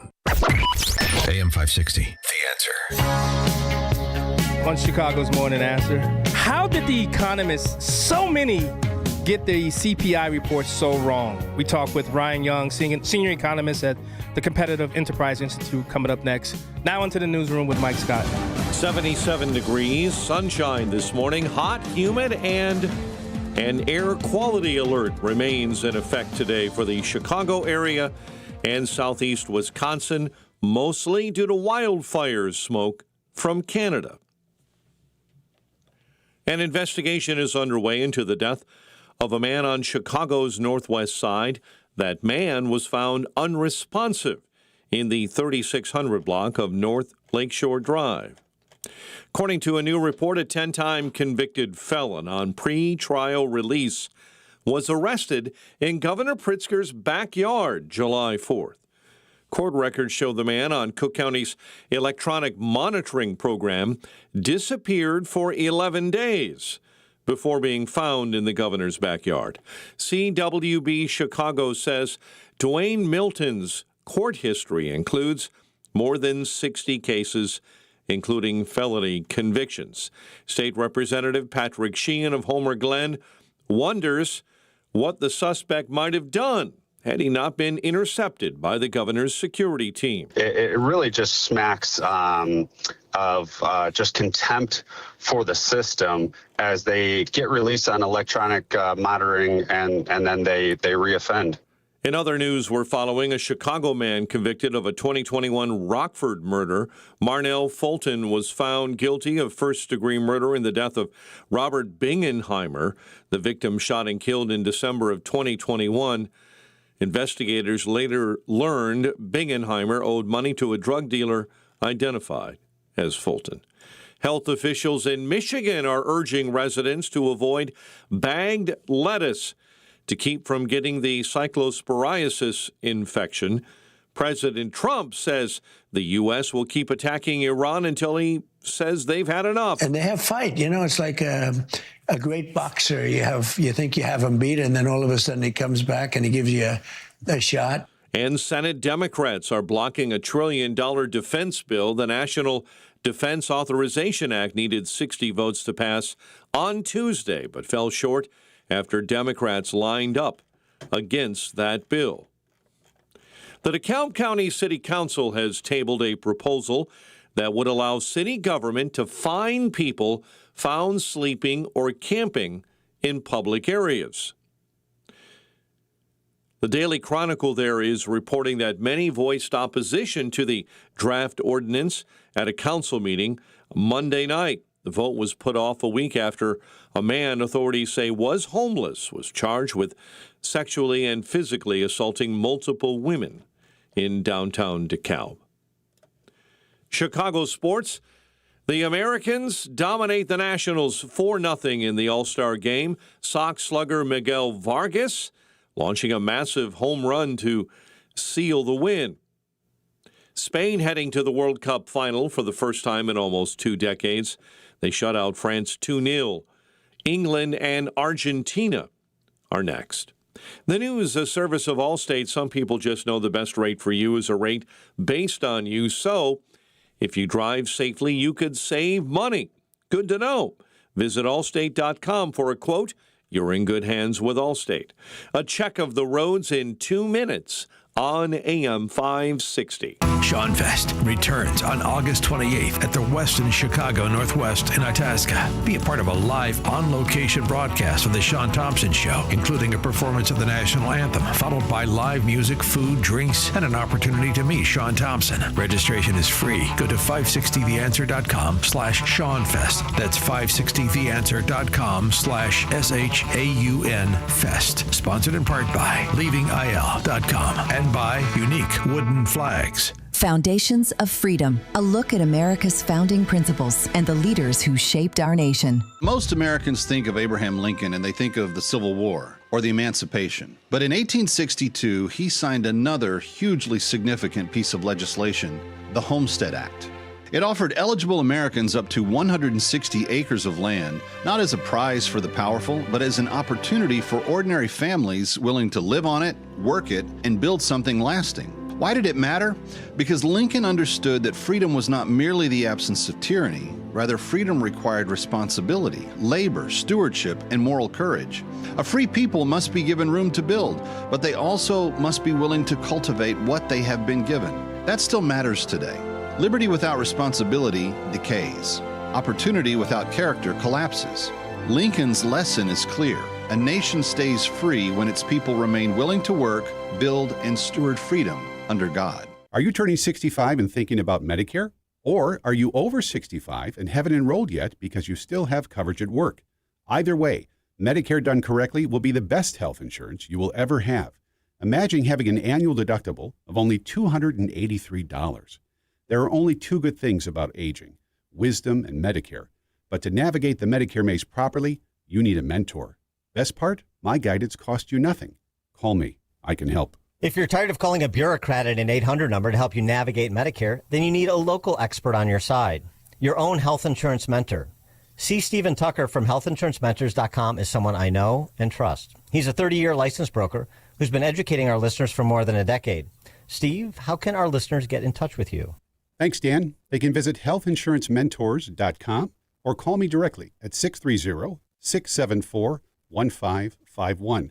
That's 630-674-1551. Joint pain is awful when you're the person fighting through it, but I'm betting you aren't the only one affected. Maybe you love someone who struggles with joint pain. It's summer, time to be outside, moving and playing. But you or your loved one is sitting it out again. Hey, it's Dan Proft here. Get your life back. Talk with my friends at QC Kinetics. That's what's happening every day at QC Kinetics. Patients are finding real relief in their hips, knees, shoulders, and backs thanks to regenerative treatment done in the office by Dr. Caravelli and the QC Kinetics medical team. No surgery, no long recovery, just real relief. Inflammation eases, the pain lets go. I've seen the results. QC Kinetics patients are happy and wish they would have done it sooner. If you're living with chronic joint pain and want an alternative to surgery, contact my friends at QC Kinetics, longtime sponsors of AM 560. Consultations are free. Weekend appointments are available. Schedule an appointment today by calling 312-827-6261. Again, 312-827-6261. Once more, that phone number, 312-827-6261. Progressive Insurance. Progressive can protect your home, auto, boat, motorcycle, ATV, RV, and more. In short, a lot of things. Bundle today at progressive.com. 6:38, Team Hochberg Traffic Center time, a service of the AM 560 mobile app. Download the app at 560theanswer.com/mobile. Ton of accidents around the area. Manhattan, an accident. Manhattan-Moni Road in Kankakee. Injuries there as well. Algonquin, an accident. Route 31 on the off-ramp to Route 62. If you're traveling in Wakanda, report of an accident with injuries, Route 176 and Maine. On the toll roads this morning, delays on the Tri-State northbound right at Cermak, and on the Reagan I-88 eastbound jams at York Road. Chicago's Morning Answer continues next. But first, a check of the morning forecast in the Air Right Heating and Cooling Weather Center. Mostly sunny, very hot. Another day of dangerous heat with a high near 97. Get the latest weather, traffic, and news updates online at 560theanswer.com. Now, from the Signature Bank Studios. If you're looking for the latest news, insight into what it means, and the sharpest opinion, there's only one station in Chicago where you can turn, and it's this one. We're AM 560, The Answer. Talk about a reversal. Okay, so month over month, we came down 0.4%. So negative read on the headline month to month. We were looking for 0.1% to the downside. We got 0.4 to the downside. All right, year over year, listen to this, 3.5%. The street was looking for a gain of 3.8%. We got 3.5%, and last month's read was 4.2. So look at that decline there. Okay, core month over month CPI flat, 0. The street was looking for a gain of 0.2%. And then also core year over year, all of this better than expected. 2.6% is the core number. We were looking for 2.8%. That is also a nice decline from last month. Welcome back to Chicago's Morning Answer. I'm John Anthony filling in for Dan Proft. You heard that Fox Business report. How did so many economists miss out on this? You know, I talk about economic issues sometimes on Black and White Radio, but my show is more of a cultural show. But I understand it. I understand it because I'm an acolyte of Thomas Sowell. Thomas Sowell is one of the foremost, most brilliant people as it relates to the economy and being an economist. And I wanted to talk about this because I think I heard an old expression that economics is the dismal science. Joining me today to talk about this is Ryan Young. He's a senior economist and director of publications for the Competitive Enterprise Institute. You can follow him over on X at Reg of the Day, REGOFTHEDAY. Ryan, welcome to Chicago's Morning Answer with Dan Proft, John Anthony filling in. Thanks for having me, John. Ryan, I mean, please just explain to me. Let me begin with the simplest question, and then I guess we can work backward. Consumer prices fell 0.4% in June. The annual inflation declined. You heard what the Fox News report said. Core inflation was essentially flat for the month. How good was this report to the American people? It's very good, but also due almost entirely to falling energy prices because June was pretty stable in Iran. Things de-escalated. More oil was going through the Strait of Hormuz, so energy prices were falling. Most other prices pretty much held steady. A few went up a little bit, a few went down a little bit, but overall picture is almost all of the good news comes from falling energy prices, which makes me worry about July's report because of things heating up again. So I will take this reprieve, and I'm hoping it stays, but my worry is that it is temporary. Yeah, I was supposed to say, you deemed it likely temporary. What did you see in that report that made you unwilling to declare this as the turning point? I would say the core rate that you brought up. There are things the Fed can control, and there are things the Fed can't control. The Fed can't control Iran. They can't control tariffs, but they can control the money supply, which is what determines the overall price level for other things.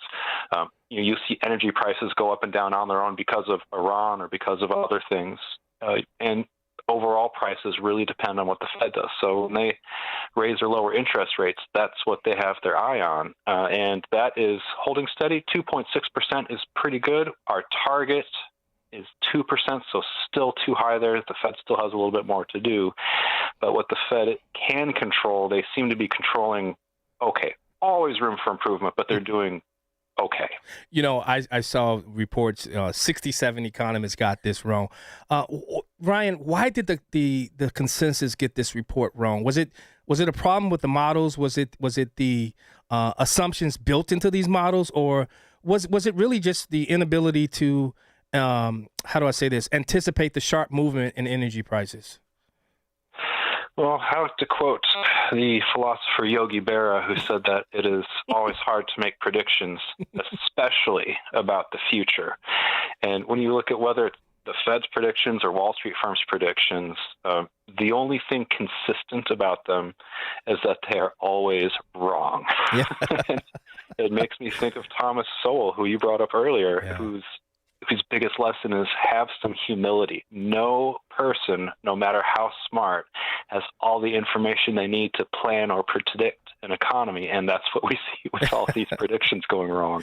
You know, and I'm glad you took it to that you veered that way, because, you know, I think sometimes we have to define, because so many people, they just go to work. They don't understand all these monetary terms. You know, when government officials say inflation is coming down, but families are still going to the grocery store. They're still going out, and they still see everything is expensive. If government is saying inflation is coming down, families saying everything is expensive, are both of those statements true? And I guess what I want you to do is explain the difference between the rate of inflation and the actual price level in a way that an ordinary family can feel and understand. Yeah, that's really, really important to understand. When we say inflation is slowing down, we're saying prices are still going up. They're just not going up as fast. With this latest reading, overall prices are going up 3.6% instead of 4.2%. Still going up.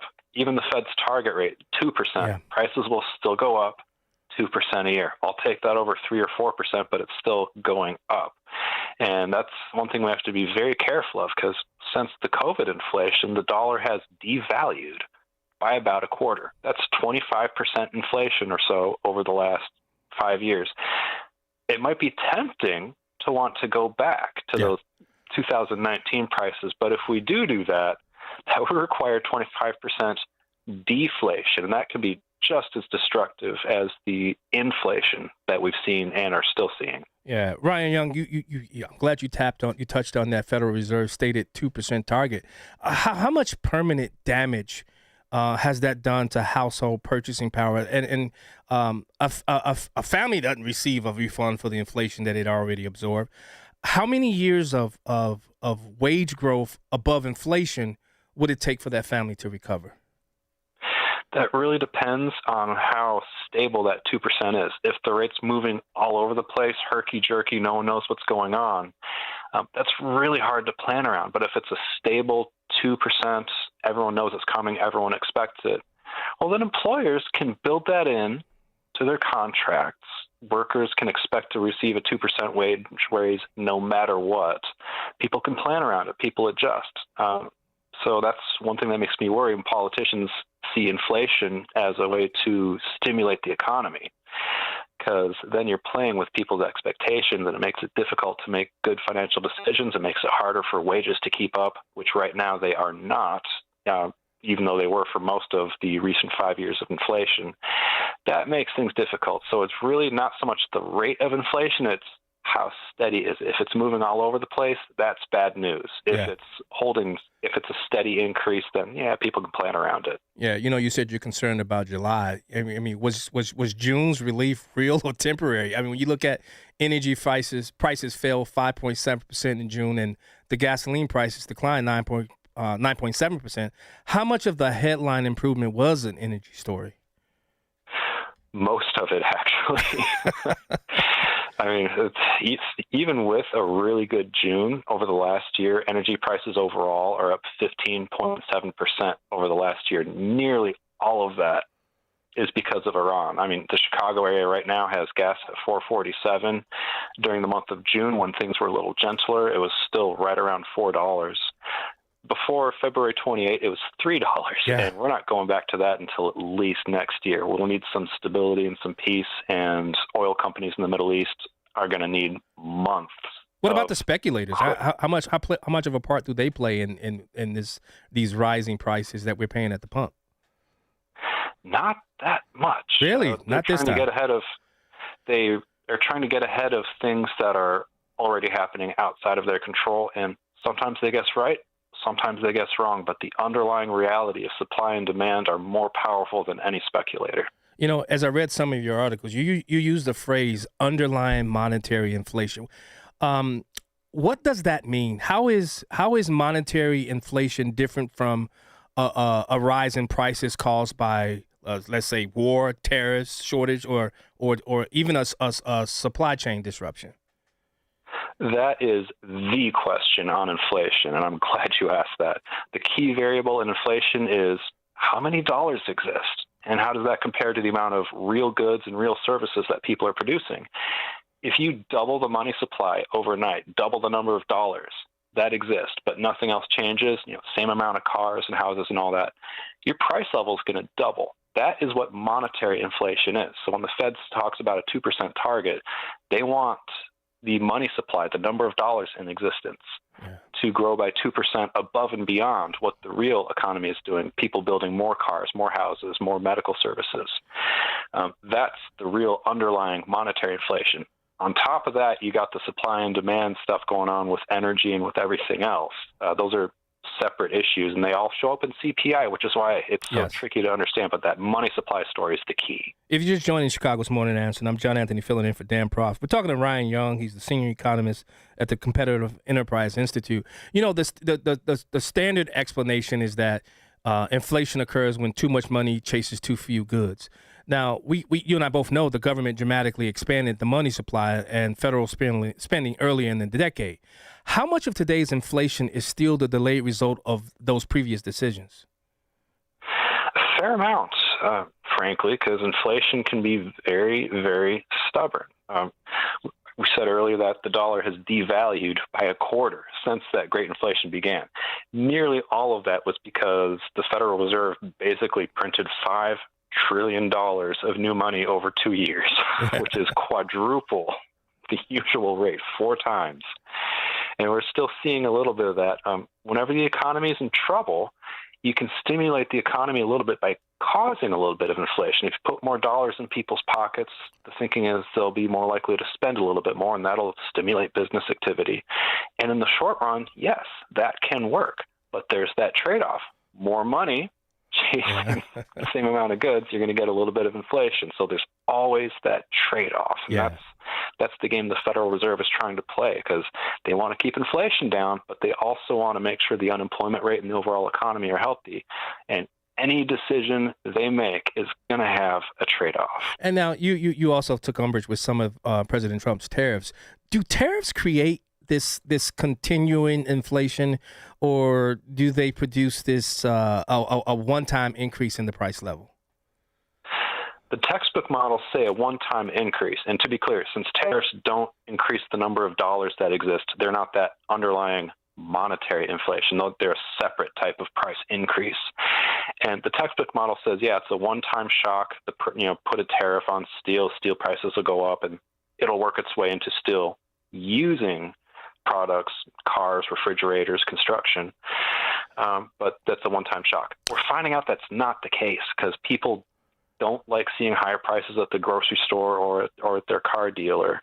So companies will hold back and try to put the price increases in more gradually, or maybe they'll take other measures, lower profits for their shareholders, which is your and my retirement accounts. Maybe they might hold back on investing in that new facility or hiring new workers. Raising consumer prices is kind of a last resort, so they try to spread that out over time. We're finding out in real time. So that's what's going on there. Ryan Young, final question of the day. Federal Reserve Chairman Kevin Warsh told Congress that getting the monetary policy right is the Fed's highest objective, and the inflation surge of the past 5 years must become a thing of the past. Now, after 5 years above target, why should the public trust the Federal Reserve now? And whatever happened to end the Fed? I'm sorry, that was me at the end. I'm with you on that one. That's a good question. What he's saying is that the Fed, they can prioritize fighting inflation, or they can prioritize stimulus. Like we said, they can't do both. There's a trade-off. What he's saying is that right now they're prioritizing inflation fighting. Warsh, as the new guy, has to prove his credibility. So that's a work in progress. Frankly, I like some of the early signs. We've always thought that he's competent. The question is, with the president wanting low interest rates and lots of stimulus, is Warsh going to be his own man, or is he going to do what he's told? And so far, with him saying he's going to prioritize the inflation side of things, I think that's a good sign, but we shall see. And I'll tell you one thing, Ryan. I think the fate of the midterm elections are in the balance with everything that we see happening over in Iran, and how energy and what the cost of gas and groceries will be. I think the American people will be watching and determine who deserves the power to run this country at the midterm elections. Ryan Young, senior economist and director of publications at the Competitive Enterprise Institute. Thank you so much for joining me on Chicago's Morning Answer with Dan Prof.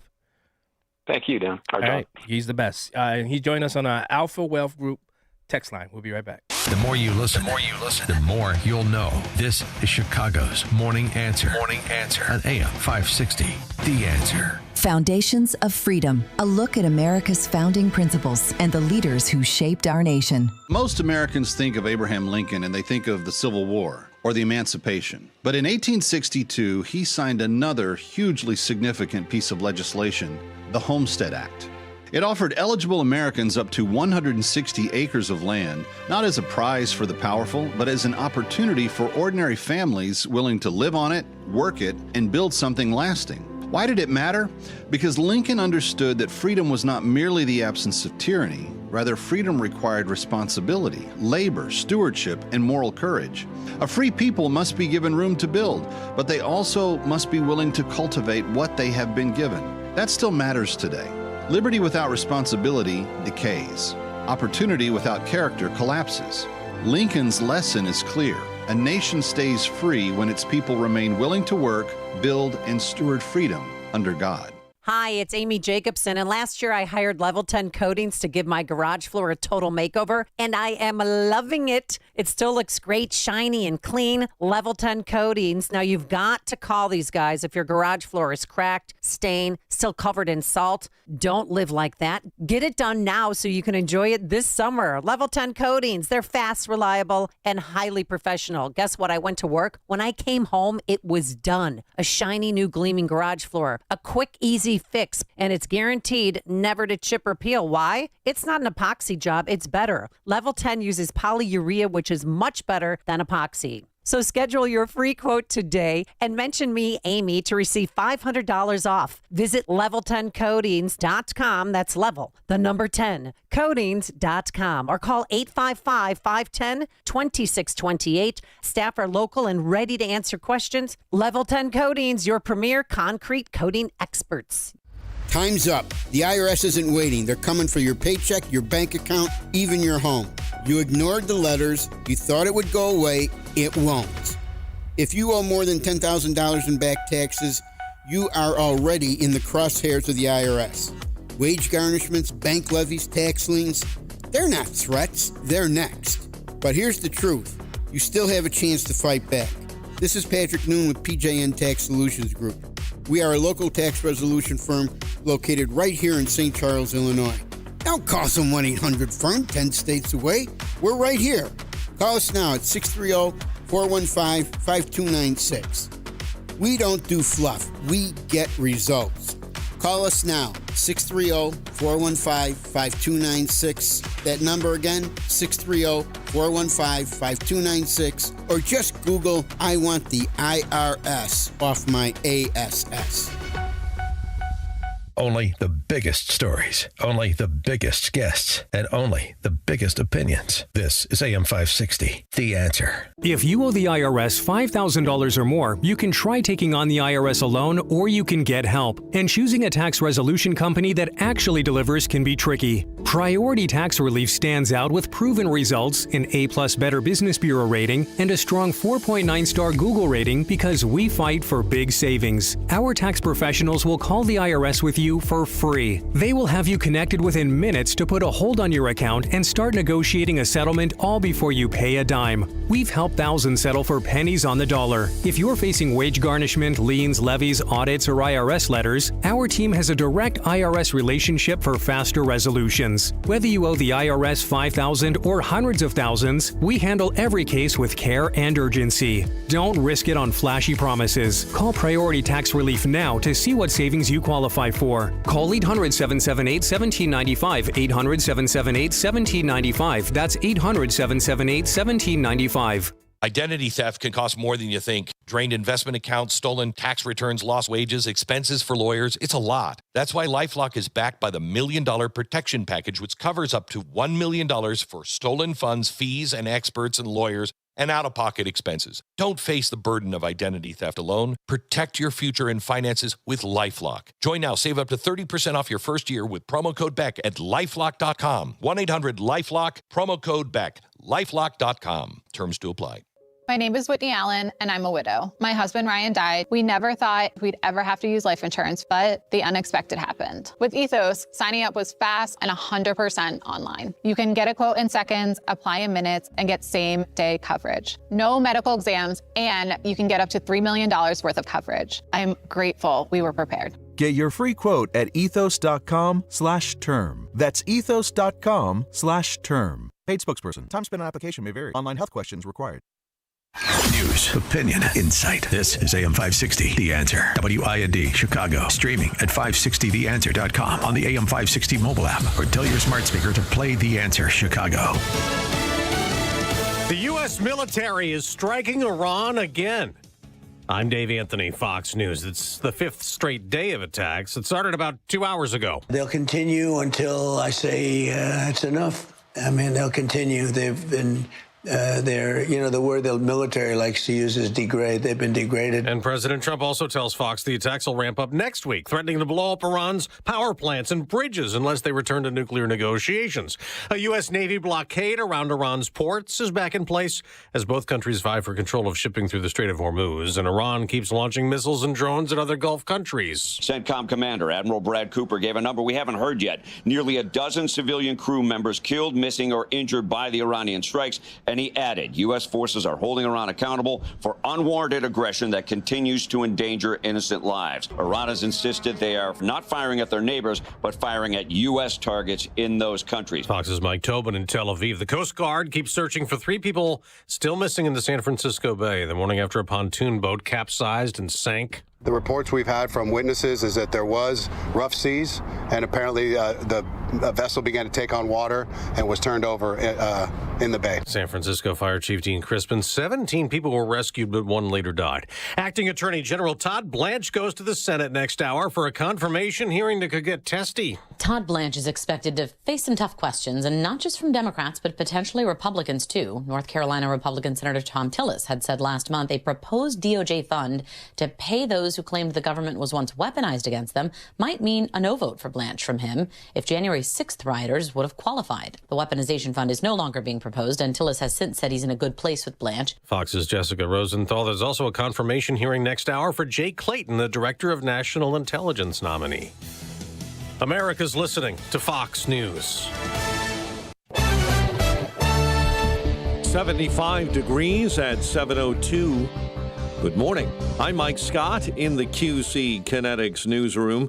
An air quality alert will remain in effect for the Chicago area and southeast Wisconsin today. A lot of that from wildfire smoke from Canada. Chicago City Council is expected to vote today on deals to spend about $225 million of tax increment financing, tax funds, on infrastructure for the Chicago Fire Soccer Stadium. Jeffrey Cohen explains the agreement from the Chicago Department of Planning and Development. The funds would be used to reimburse eligible costs in the construction of public infrastructure, including new and modified streets, essential utilities, necessary site preparation work, and open space connections. Alderman Bill Conway said much of the project is a bad deal for taxpayers. We are being asked to approve more than $400 million of taxpayer money.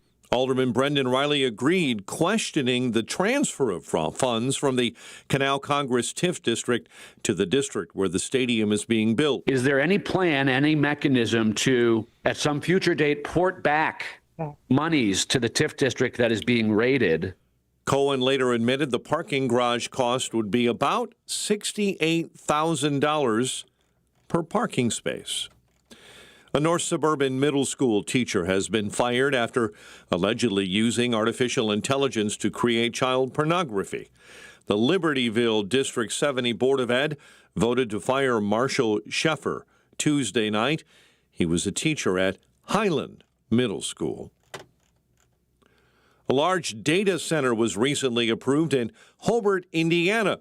Now many in nearby Munster are worried their town could be next. The economic impact is less than that of a fast food restaurant. This is not an economic or revenue engine. It is a quality of life detractor. The proposed amendment to the planned unit development would include a special exception for construction of a 7,000-foot square data center by Saxon Partners, who are also interested in biomedical development. Chicago sports.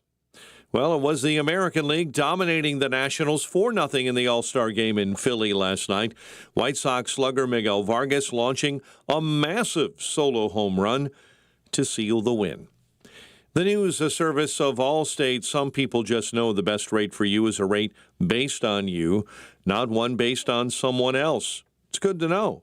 Visit allstate.com or call for a quote today. You're in good hands with Allstate. A check of the roads in 2 minutes on AM 560. Alex Marlow sees Iran not playing by the rules again. The president has said that Iran has violated the ceasefire agreement with the United States by launching at least 4 one-way attack drones at ships in the Strait of Hormuz, which is not entirely unexpected. Tonight, it could be a beautiful day for an early summer bombing of Iran. And I'm cool with that. They don't want to play along. Go bomb them some more. Let's do it. The Alex Marlow Show. Afternoons at 3, right before Sean Thompson at 4 on AM 560. The Answer. Life, liberty, and the pursuit of happiness. Those words weren't written for history books. They were written for you. But it's hard to pursue happiness when pain is a part of everyday life. Relief Factor was created to help people address inflammation, which is one of the most common causes of ongoing aches and pains from aging, overexertion, or just daily living. It's 100% drug-free, research-based formula, no prescription, no masking of symptoms, just real relief so you can keep moving forward. My pain almost stopped me. My hands were so bad I couldn't even button my own shirt. I couldn't paint. I couldn't write. And Tanya was the one who told me, I'm not listening to you whine anymore unless you try everything. Try Relief Factor. I did. It helped me get my life back. As America celebrates her 250 years of independence, give yourself the chance to reclaim yours. To commemorate, Relief Factor is offering a special patriotic price at $17.76, so you can pursue your happiness being pain-free. $17.76, 3-week quick starts ready for you right now. Relief Factor, because freedom just feels better without pain. Visit ReliefFactor.com. ReliefFactor.com. 800-4-RELIEF. Are you 65 or older and dealing with chronic knee or shoulder pain? You're not alone. At the Joint Relief Institute, we've helped thousands find real relief without surgery. Our non-surgical, FDA-approved treatment uses hyaluronic gel that acts like a cushion between the bones in your knee. As we age, the cushion naturally wears down, causing painful grinding and popping. But our gel restores that cushion, allowing your knee to move smoothly again. Ready to stop the pain and get back to doing what you love? Call the Joint Relief Institute at 708-315-6800. Again, that's 708-315-6800. Move better, live better with JRI. Move better and live better with JRI. Contact the Joint Relief Institute today and get back to doing what you love. Call 708-315-6800 or visit jointreliefinstitute.com. Locations in Glenview, Oakbrook, and Orland Park. Call 708-315-6800. Medicare and most private insurance plans accepted. Reclaim your mobility with the Joint Relief Institute. 7:07 Team Hochberg Traffic Center time. Palos Hills reported an accident with injuries at 111th and Southwest Highway. Algonquin, an accident, Route 31 in Maine. And as you're traveling on Route 53, we've just spotted an increase in delays in the construction zone from Kirchhoff all the way back to the Ike, and delays on the Tri-State northbound between the Stevenson and the Hinsdale Oasis, and you're backed up on the Stevenson inbound Cicero to Kedzie. Chicago's Morning Answer continues next. But first, check of your morning forecast in the Air Right Heating and Cooling Weather Center. Today will be mostly sunny and very hot with a high of 97. Tonight will be mainly clear, warm, and humid with smoke from wildfires potentially affecting air quality. The low will be 74. Tomorrow, expect hot weather with a mix of clouds and sun, along with widely scattered thunderstorms in the afternoon. The high will reach 94. I'm meteorologist Jason Caterina on AM 560, The Answer. Get the latest weather, traffic, and news updates online at 560theanswer.com. Now, from the Signature Bank Studios, this is Chicago's Morning Answer with Dan Proft on AM 560. The Answer.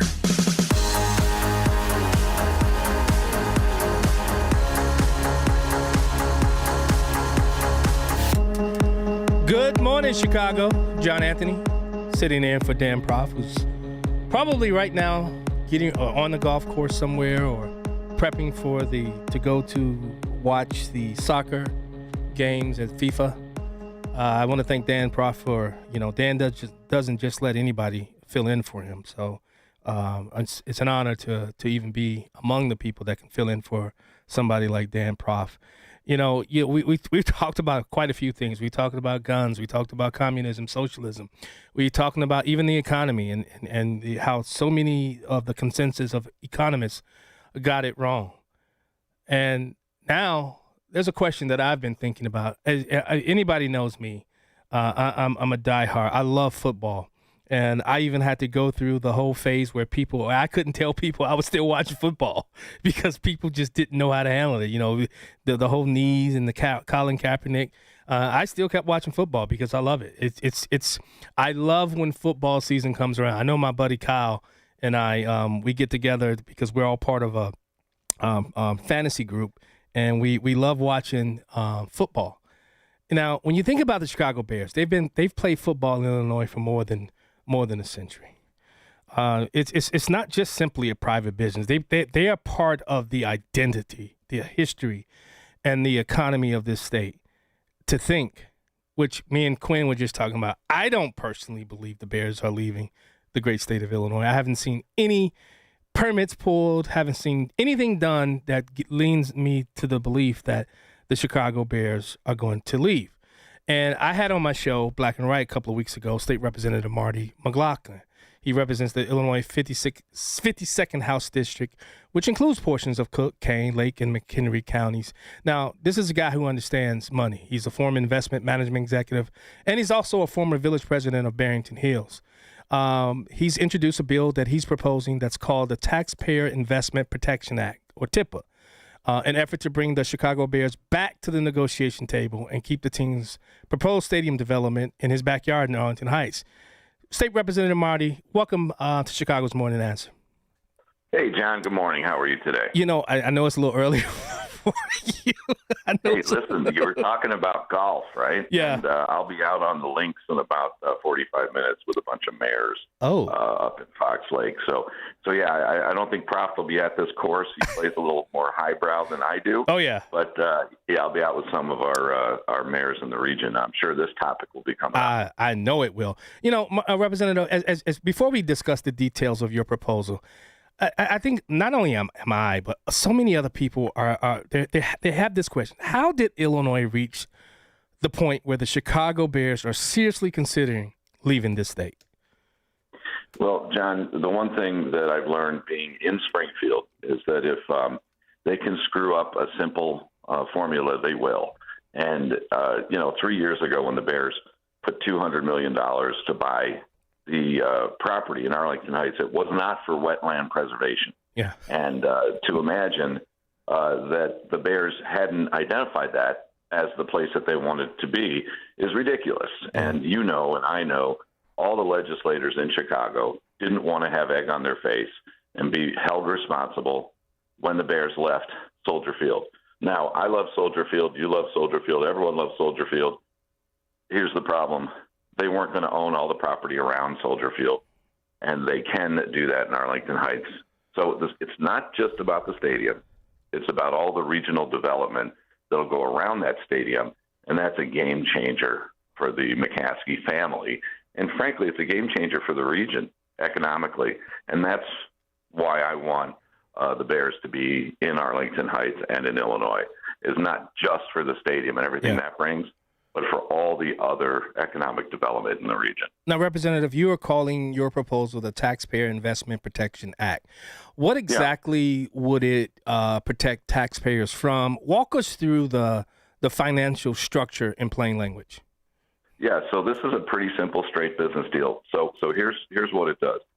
If the Bears are going to put up a minimum of $2.5 billion, and it'll be more like $5 billion to build a stadium, we're going to propose a negotiated property tax.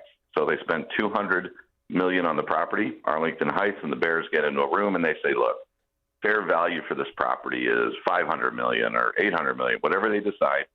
You freeze that number for 30 years, and they pay 2.5% increase on that number. Okay, the Wrigley Field pays about $9 million a year. Most stadiums pay between $8 to $12 million a year on their property.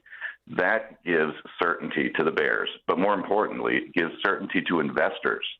Because, look, the McCaskies are not the Intel chip family, nothing against them, but they don't really have outside businesses to pump money into the team. So this is their business. So in so doing, they can raise that money. The state then would put in infrastructure up to $1.2 billion to go around the stadium for transportation and things like that that'll bring people in and out of the stadium. Here's the protection part. there will be an audit committee and commission that every year makes sure that all the levying bodies, the taxing bodies in Arlington Heights and Cook County don't back the truck up on the taxpayer. And what I mean by that is that they don't cost shift and say, hey, we're going to be getting $10 million regionally from property tax, but we really know sales tax is coming, so we're going to raise these levies to levels that are ridiculous. Well, when they do that, the audit agency would call foul on the park district, the library district, the school district, and then, frankly, John, you can vote those bums out if they do that. So this audit commission report would be pretty much the check on elected officials that would want to hit the region up for property taxes unnecessarily. Yeah. The fourth part is this. There'd be about $70 million in sales tax revenue generated around if not more. the stadium. Yeah. And so you do that and you go, hey, this thing is going to be great for the region. It'll pay for all the fire and police services that are needed from the sales tax. And it would be fantastic to sit in that stadium in a year or two and sit back and go, we've got a world-class stadium that can do more than the Bears. It could hold NCAA tournaments, concerts. It would be like Rosemont on steroids if these politicians could just get their egos out of the way and let a business deal go through. And that's why I proposed what I proposed. Well, you and I both know that the Chicago legislators are upset that the Bears are leaving Chicago, so that they feel like, why should I vote for something? Why should I vote to help Arlington Heights? But you talk about the $1.2 billion in infrastructure, and I think every time I hear people explain the $1.2 billion in infrastructure, no one really explains what that infrastructure is. Now, this is something that is, if anybody was building, the Cubs, the White Sox, because the White Sox are dealing with the same thing. The infrastructure is what? Can you explain? That's like what? The roads and things of that nature. Right. So, listen, if a major manufacturer was going to come to, say, the middle of DeKalb, right, and it required rail and it required highway to get there, right, we're going to be manufacturing a bunch of new trucks. The state is always on the hook to provide that transportation number. Right. This is not a blank check written to the McCaskies to say, put a few more suites up in the stadium. This is not what I'm proposing at all. I'm saying that if the state needs to put in $700 million or $800 million in roadway to make it accessible, that is what the state should, forecast that they'll be on the hook for. Indiana, right? If this is such a terrible deal economically, why is Indiana bending over backwards? Yeah. And by the way, there would be other states that would love to have the Chicago Bears as well, one of the great franchises in the country. I had Urlacher on a podcast. He was losing his mind out in Arizona, Brian, going, this is, he can't imagine, and I can't imagine this being in a different state, John. So I'm going to do everything I can to make sure that we can get this bill going forward. And I'm a Republican, right?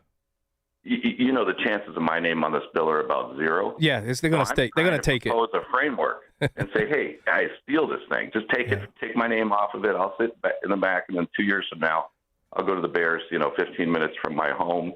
And maybe I'll see a few concerts, NCAA, and I'll sit back and go, well, at least we got something right done out of the legislature in Illinois. Yeah, Representative, what's the difference between you and your colleague, Dan Ugosti, Representative Ugosti's bill? Well, I mean, explain the difference between what he's trying to get passed compared to what you're trying to get passed, and which one, because I think about that $1.2 billion. Where does it come from? The existing transportation funds?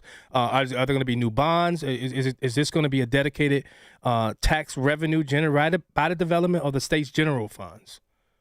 Well, it would most likely be out of the State Department of Transportation funds. And you and I both know, John,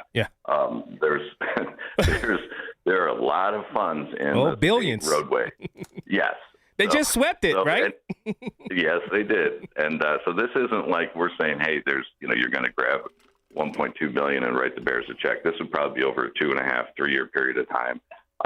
And it would be the money's already in the State Department Transportation funds. They would just have to allocate this for this project.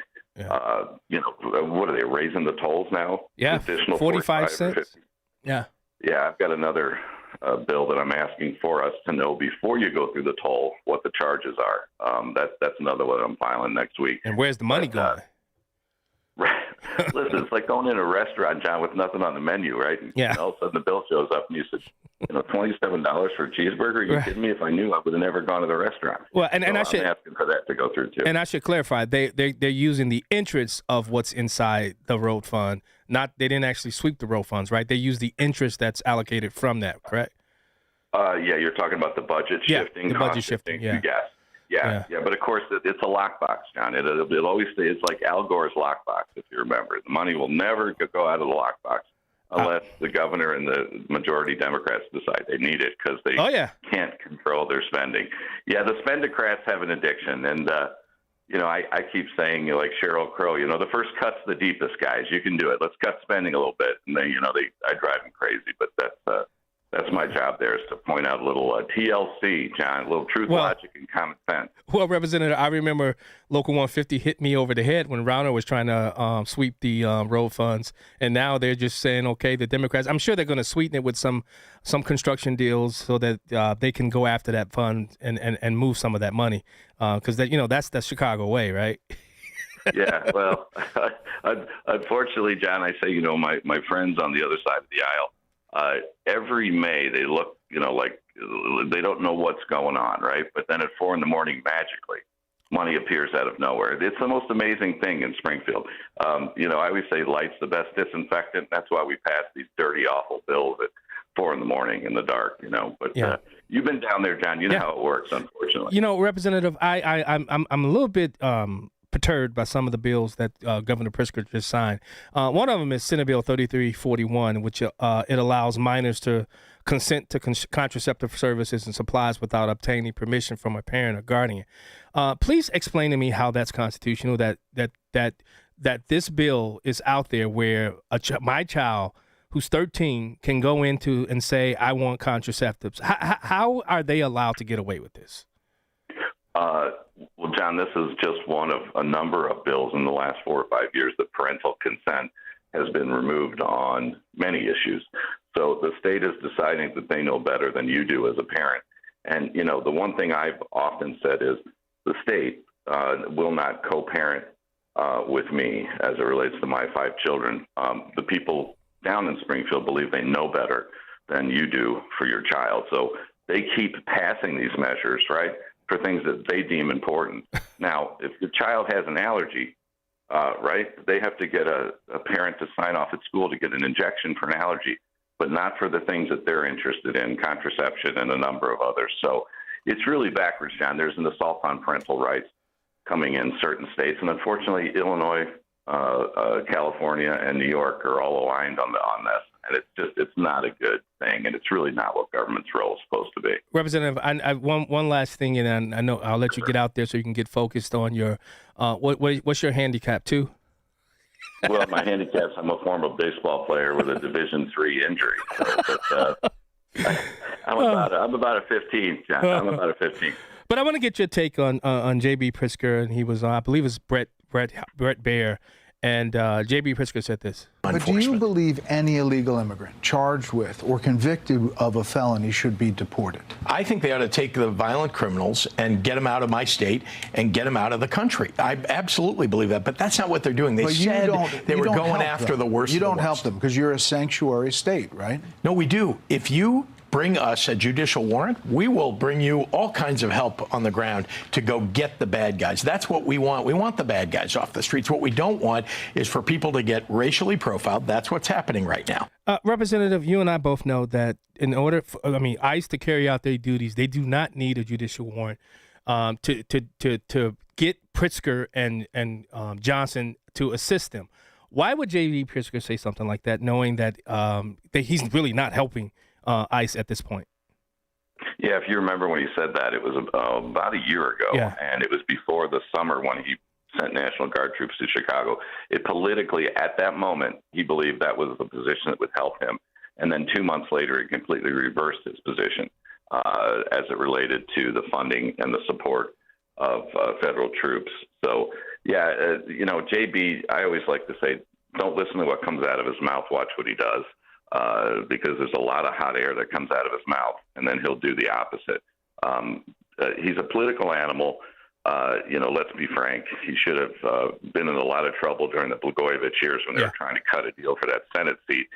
So, he has been able to get away with a ton in Illinois. And look, I'm his most hated state rep, John. You know that. He's coming after you. They got Darby. George Soros. Get this, they got George Soros funded people walking through my neighborhood. So, a little guy like me, John, out here in Barrington, I can't tell you how much fun I have driving these billionaires crazy. So, yeah. Hey, Representative, here's my question. Last question. Do the Bears stay here in Illinois, and will we be building in Arlington Heights? Does it happen in veto, special session, or lame duck?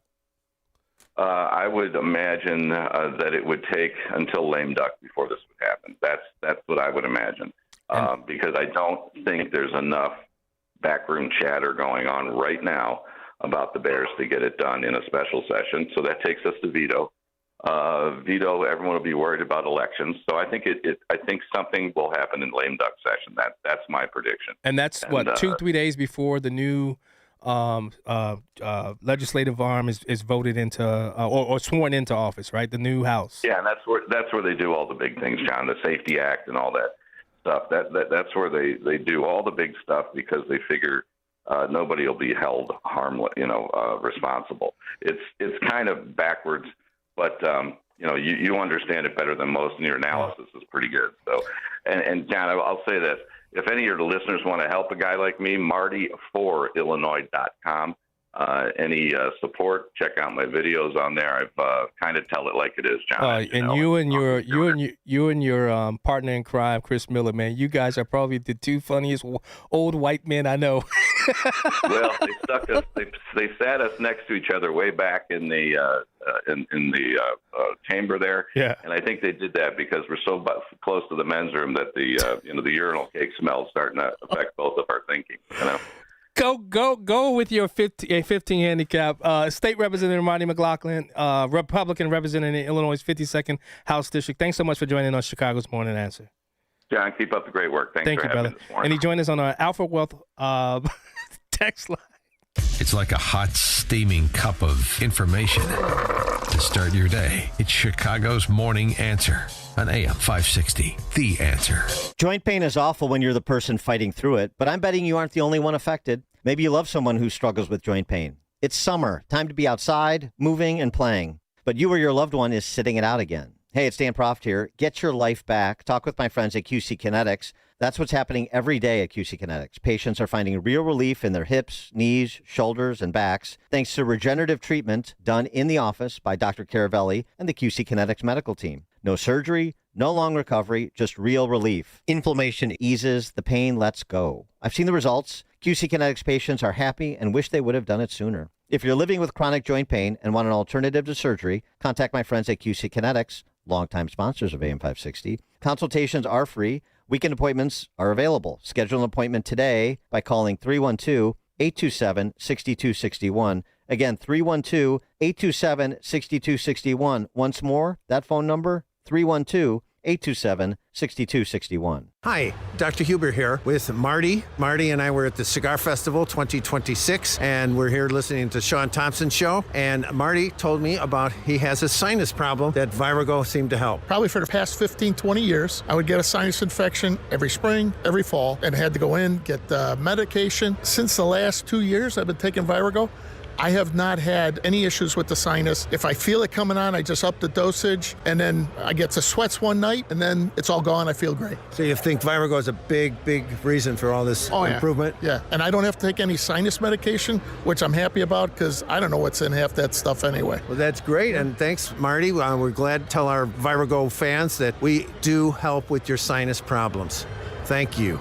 Try Virago today. Order your bottle online at myvirago.com and use coupon code IMMUNE to save 30%. That's myvirago.com, coupon code IMMUNE. Virago and Maha, making America healthy again. What's with the ladder? And the bowling ball. I'm testing the unsmushable Qualix Ultra Foam in Penny Mustard's Motion Sectional. By dropping a bowling ball on it? Among other things. Like what? Let's see. Kettlebell, cinder block, giant bag of sand, tractor tire, a full set of encyclopedias. You don't have to do this. The Qualix Ultra Foam seats in our Motion Sectionals have already been proven to stay supportive and comfortable for the life of the sofa. Plus, it's a motorized recliner that allows you to adjust to the exact centimeter of comfort. If you'll excuse me, these heavy items aren't going to drop themselves. Wait, are you also dropping a dog on the sectional? No, that's a St. Bernard to rescue me when I get trapped under all this stuff. The forever comfortable Motion Sectional, American made with a solid wood frame and hundreds of fabric and leather options, starting at just $62.95 at Penny Mustard. 7 Chicagoland showrooms. PennyMustard.com. Unsmushable versions of what people want. Penny Mustard Furnishing. AM 560. The Answer. Coming up on Chicago's Morning Answer, we're going to talk to retired Riverside Police Chief Tom Weitzel, shot spotter, what's happened in the Charlie Kirk case with the evidence. And it should be a great conversation. Tom Weitzel is with Wake, Illinois. Now into the newsroom with Mike Scott.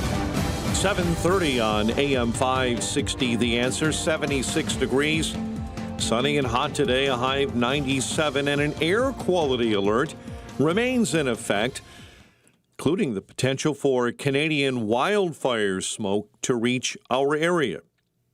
Chicago City Council is expected to vote today on deals that would spend about $425 million of tax increment financing money on infrastructure for the new Chicago Fire soccer stadium. According to a new report, a 10-time convicted felon on pre-trial release was arrested in Governor J.B. Pritzker's backyard July 4th. CWB Chicago says Dwayne Milton's Cook County criminal court case includes 60 cases, including felony convictions, and he was on Cook County's electronic monitoring program, but disappeared for 11 days. State Representative Patrick Sheehan is a Republican from Homer Glen. It really just smacks of just contempt for the system as they get released on electronic monitoring and then they reoffend.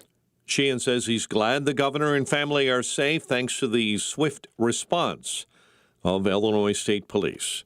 South Carolina Senator Lindsey Graham's sister has been sworn in to temporarily fill his Senate seat. And that you will well and faithfully discharge the duties of the office on which you are about to enter. So help you God. I do. Some ICE agents will begin wearing body cameras after 2 recent fatal shootings during traffic stops. Well, look, it's not a policy change. It's a temporary pause. Look, we had the last couple of shootings. ICE leadership, along with DHS, believes they want to look at these last couple of incidents and look, is there something that could have been done better? And Acting Attorney General Todd Blanche is scheduled to appear before the Senate Judiciary Committee for his confirmation hearing today.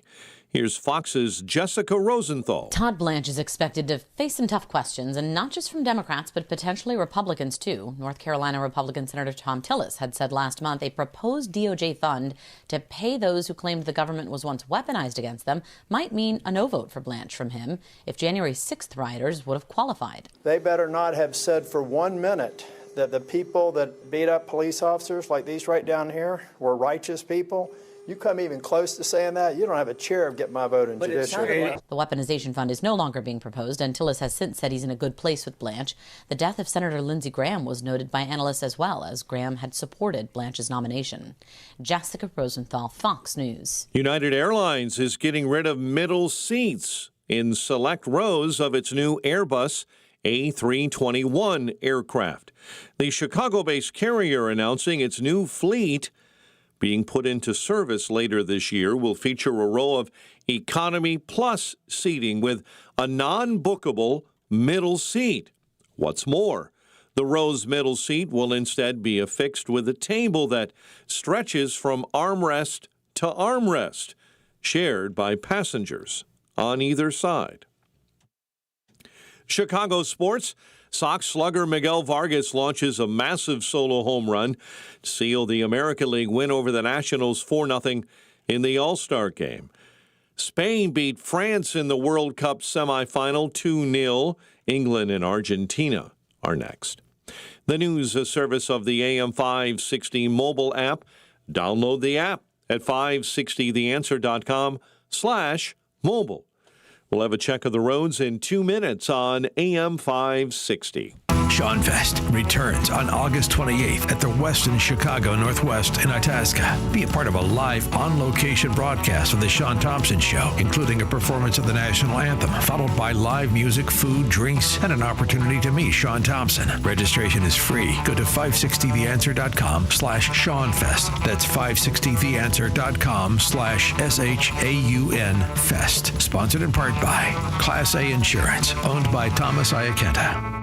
Sean Thompson here. Recently, someone asked me, what is it that I love most about being on AM 560 The Answer? I didn't hesitate. I love the fact that AM 560 is a family. You, the listeners, our advertisers, and all of us who are on air make up one big family in a very bad place. We look out for each other because we share the same values. And so many of our advertisers are small and medium businesses. They're owners who work very hard, they play by the rules, they pay their taxes, they make their communities even stronger. If that describes you and you own or operate a business, then I want to invite you to consider working with AM 560 to market your business. If you want to reach AM 560 family members, whether through radio, live events, or digital marketing, then call Amy O'Toole. She's a wonderful girl. She's in charge of advertising around here. Call her at 847-472-8925. That's 847-472-8925. Find out how you can become part of the AM 560 family. Together, our family can truly help make America great again.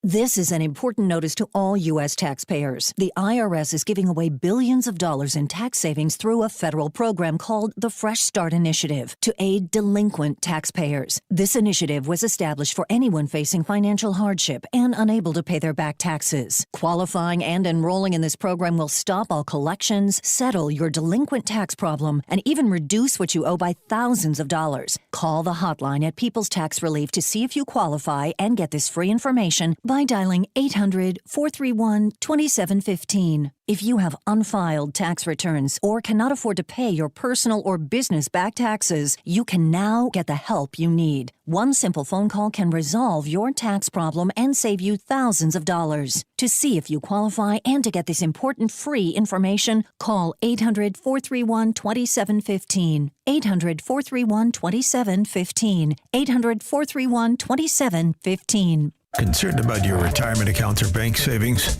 Tired of stock market turbulence? Or simply curious about diversifying with precious metals? Tune into The Gold Show on AM 560, The Answer. Learn how gold and silver can help protect your financial future. Discover insights, strategies, and opportunities designed to help you make smarter decisions and guide you to more confident investing. Don't miss The Gold Show this Saturday morning at 11 on AM 560, The Answer. Each morning, the newsmakers and the newsbreakers shaping today's conversation are heard on the AlphaWealthGroup.com answer line on Chicago's Morning Answer. When you need answers about what's happening in your world, you turn to AM 560 The Answer. And when you need answers about how to prepare for and protect your retirement, you turn to the Alpha Wealth Group, now the proud sponsor of the AM 560 Answer line, right here on Chicago's source for news, opinion, and insight. AM 560 The Answer. Think O'Reilly Auto Parts for all your car care needs. Get the parts and service you need fast from the professional parts people at O'Reilly Auto Parts. 7:38. Team Hochberg Traffic Center time. Outbound Ike, you're on the brakes between Pulaski and Des Plaines Avenue due to his disabled vehicle. Problems as you begin your trip on Lakeshore Drive northbound. On the brakes, Bryn Mawr, all the way up to Hollywood. Jane Addams, I-90 eastbound, hits the brakes at Meacham. Roadwork delays on Route 53 northbound between the Ike and Euclid.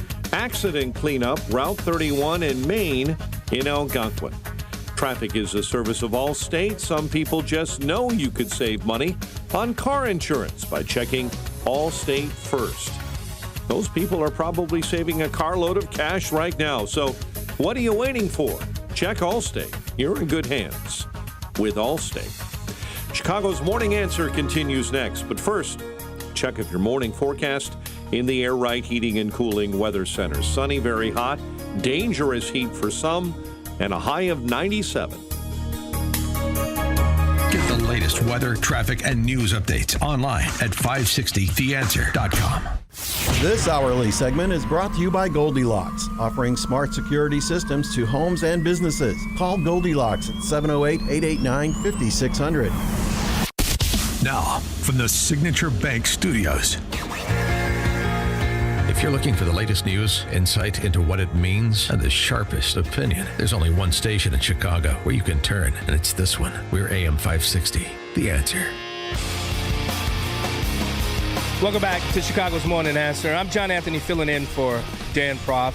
I host the Black and Right, heard every Saturday from 4 to 7 p.m. right here on these airwaves and the airwaves of Detroit, Michigan, 92.7 FM and AM 1400, The Answer. Please go and follow my social media platforms, Black and Right Radio. I'm on all of them. You can follow me on every single social media platform that we have. I used to have Parler and Gitter and all that. I don't know how to get back into those accounts at the moment, so I really do apologize. But I'm on YouTube. I see the YouTube crowd is really going at it today. I do bring on people that I disagree with on my radio show, and I'm not afraid to do so at all. But my next guest, he spent 37 years in law enforcement. He rose through the ranks.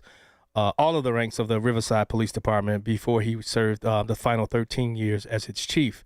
He's worked patrol, investigations, internal affairs, training. He did public information, and also police administration. He's also the survivor, and a lot of people don't know about this, of a line of duty shooting and the father of 3 Illinois police officers. Today, Chief Tom Weitzel serves as the fellow of law enforcement with my good friend over at Wake, Illinois, and remains a forceful voice on public safety, police leadership, gun violence, and the policies that affect the men and women expected to enforce the law. Chief Weitzel, welcome to Chicago's Morning Answer with Dan Proft. Good morning, John. Thank you so much for having me on. Wait, I just want to know, how did you get on the radar of Laura Trump? I saw the interview. How did you get on her radar for her to call you to say, let's do an interview? Yeah, I got a call from her producer who said that they had seen me on Fox News at Night and other interviews, and they just asked me if I'd be interested in coming on her podcast, because she was going to do a program on crime in Illinois, sanctuary cities and states, and just how that affected law enforcement. So she asked me on. Wow, look at you. You just rising through the ranks, man. Your Twitter, or your X rather, is just exploding at the moment, man. And I'm so happy that somebody that I know who truly gets policing and explains it in a way that even a fifth grader could understand. And I'm so glad to see all the success that you're getting, sir. Thank you so much. I appreciate that. You recently highlighted this Chicago Defender column, arguing that Chicago voters have spoken in support of this gunshot detection technology, which Mayor Brandon Johnson has done away with. The author compared it to a smoke alarm or an automated external defibrillator. You and I both know it does not prevent the emergency, but it alerts people quickly enough to save a life. Why do you believe gunshot detection technology remains an important public safety tool? Because one of the main goals of law enforcement is respond quickly. I mean, you can't respond at all if we don't know about it. And ShotSpotter was designed for police response. It's not a crime reduction tool. It doesn't prevent shootings, stabbings, etc., but it gets the police to the scene when it's been documented that police don't know about shootings or shots fired for hours, and in fact, sometimes days. And some of the listeners may follow CWB Chicago's Brandon's Bodies, and there's documented cases, I think they're up to like 85, where bodies have laid on the backyards, sidewalk, alleys, and no 911 calls were made, and they were shot to death, or they were still alive when police got there, but they were shot. But imagine, no first aid, no paramedics, no police, nothing. Just a body laying on the roadway or sidewalk. Yeah, it looks like they've stopped counting the bodies after that. I mean, I'm looking at the list of the people. You're right. There was a ton of bodies that. But a lot of critics say ShotSpotter produced too many of those alerts that did not lead to evidence of a shooting or an arrest. The supporters say that the criticism measures the wrong thing because the system's primary purpose is notification and rapid response. What do you think, Chief, is the proper standard for judging whether it works? Because, I mean, in some videos you see clearly, and then some are just muddled. Well, I mean, I think the technology aspect of it has to get better, too. Yeah, that could be improved a little bit. They never touted themselves as 100%. And let's face it, John, there's no police tool that's 100%. It doesn't exist. I don't care what it is. So I think my standard would be that it alerts the police and starts you in that direction or gets you going. I mean, just think about how many calls are reported to police that do not come as reported. Burglary in progress, and you get there, and it's not a burglary in progress, right? It might be a theft. It might be a disturbance, but it's called in as a burglary, or it's called in as a retail theft. But when you get to the scene, it's a robbery or an armed robbery. So to classify ShotSpotter that sometimes it doesn't particularly have the exact data they need, it still sends the police in directions, it sends it to that location, and then it allows the police to investigate and find out what's going on. That should be the standard. You also recently argued that local police agencies should be instructed to assist federal immigration agents with marked police units when ICE needs a vehicle stop. You suggested that the Illinois sanctuary policy make that cooperation. You said it makes it less likely. Explain the situation you are concerned about. Why would a marked local squad car be safer than having plainclothes or less visibly identifiable federal agents conduct the traffic stop? And where do they get the power to do the traffic stops? Well, ICE right now said they're not going to be doing the normal traffic stops. You saw that. So if that's going to happen, let's take Illinois, for example. The Illinois is instructed not to do that, right? They're not to assist ICE. They're only supposed to assist by crowd control and if there's a riot type situation. Well, then if ICE needs to stop a vehicle with a armed or a violent felon that they're looking for on a legitimate detainer, they should be able to call local law enforcement and conduct that traffic stop. Illinois doesn't allow that now. So no police agency is going to do that. That needs to change if you want it to be safe, because if you have a marked police car with an officer in uniform from the jurisdiction that you're doing the enforcement, make the traffic stop. Most people will stop. Most will respect the local law enforcement agency, and then the investigation can be conducted. So these individuals and activists that scream, well, they're out of control, they make the situation worse.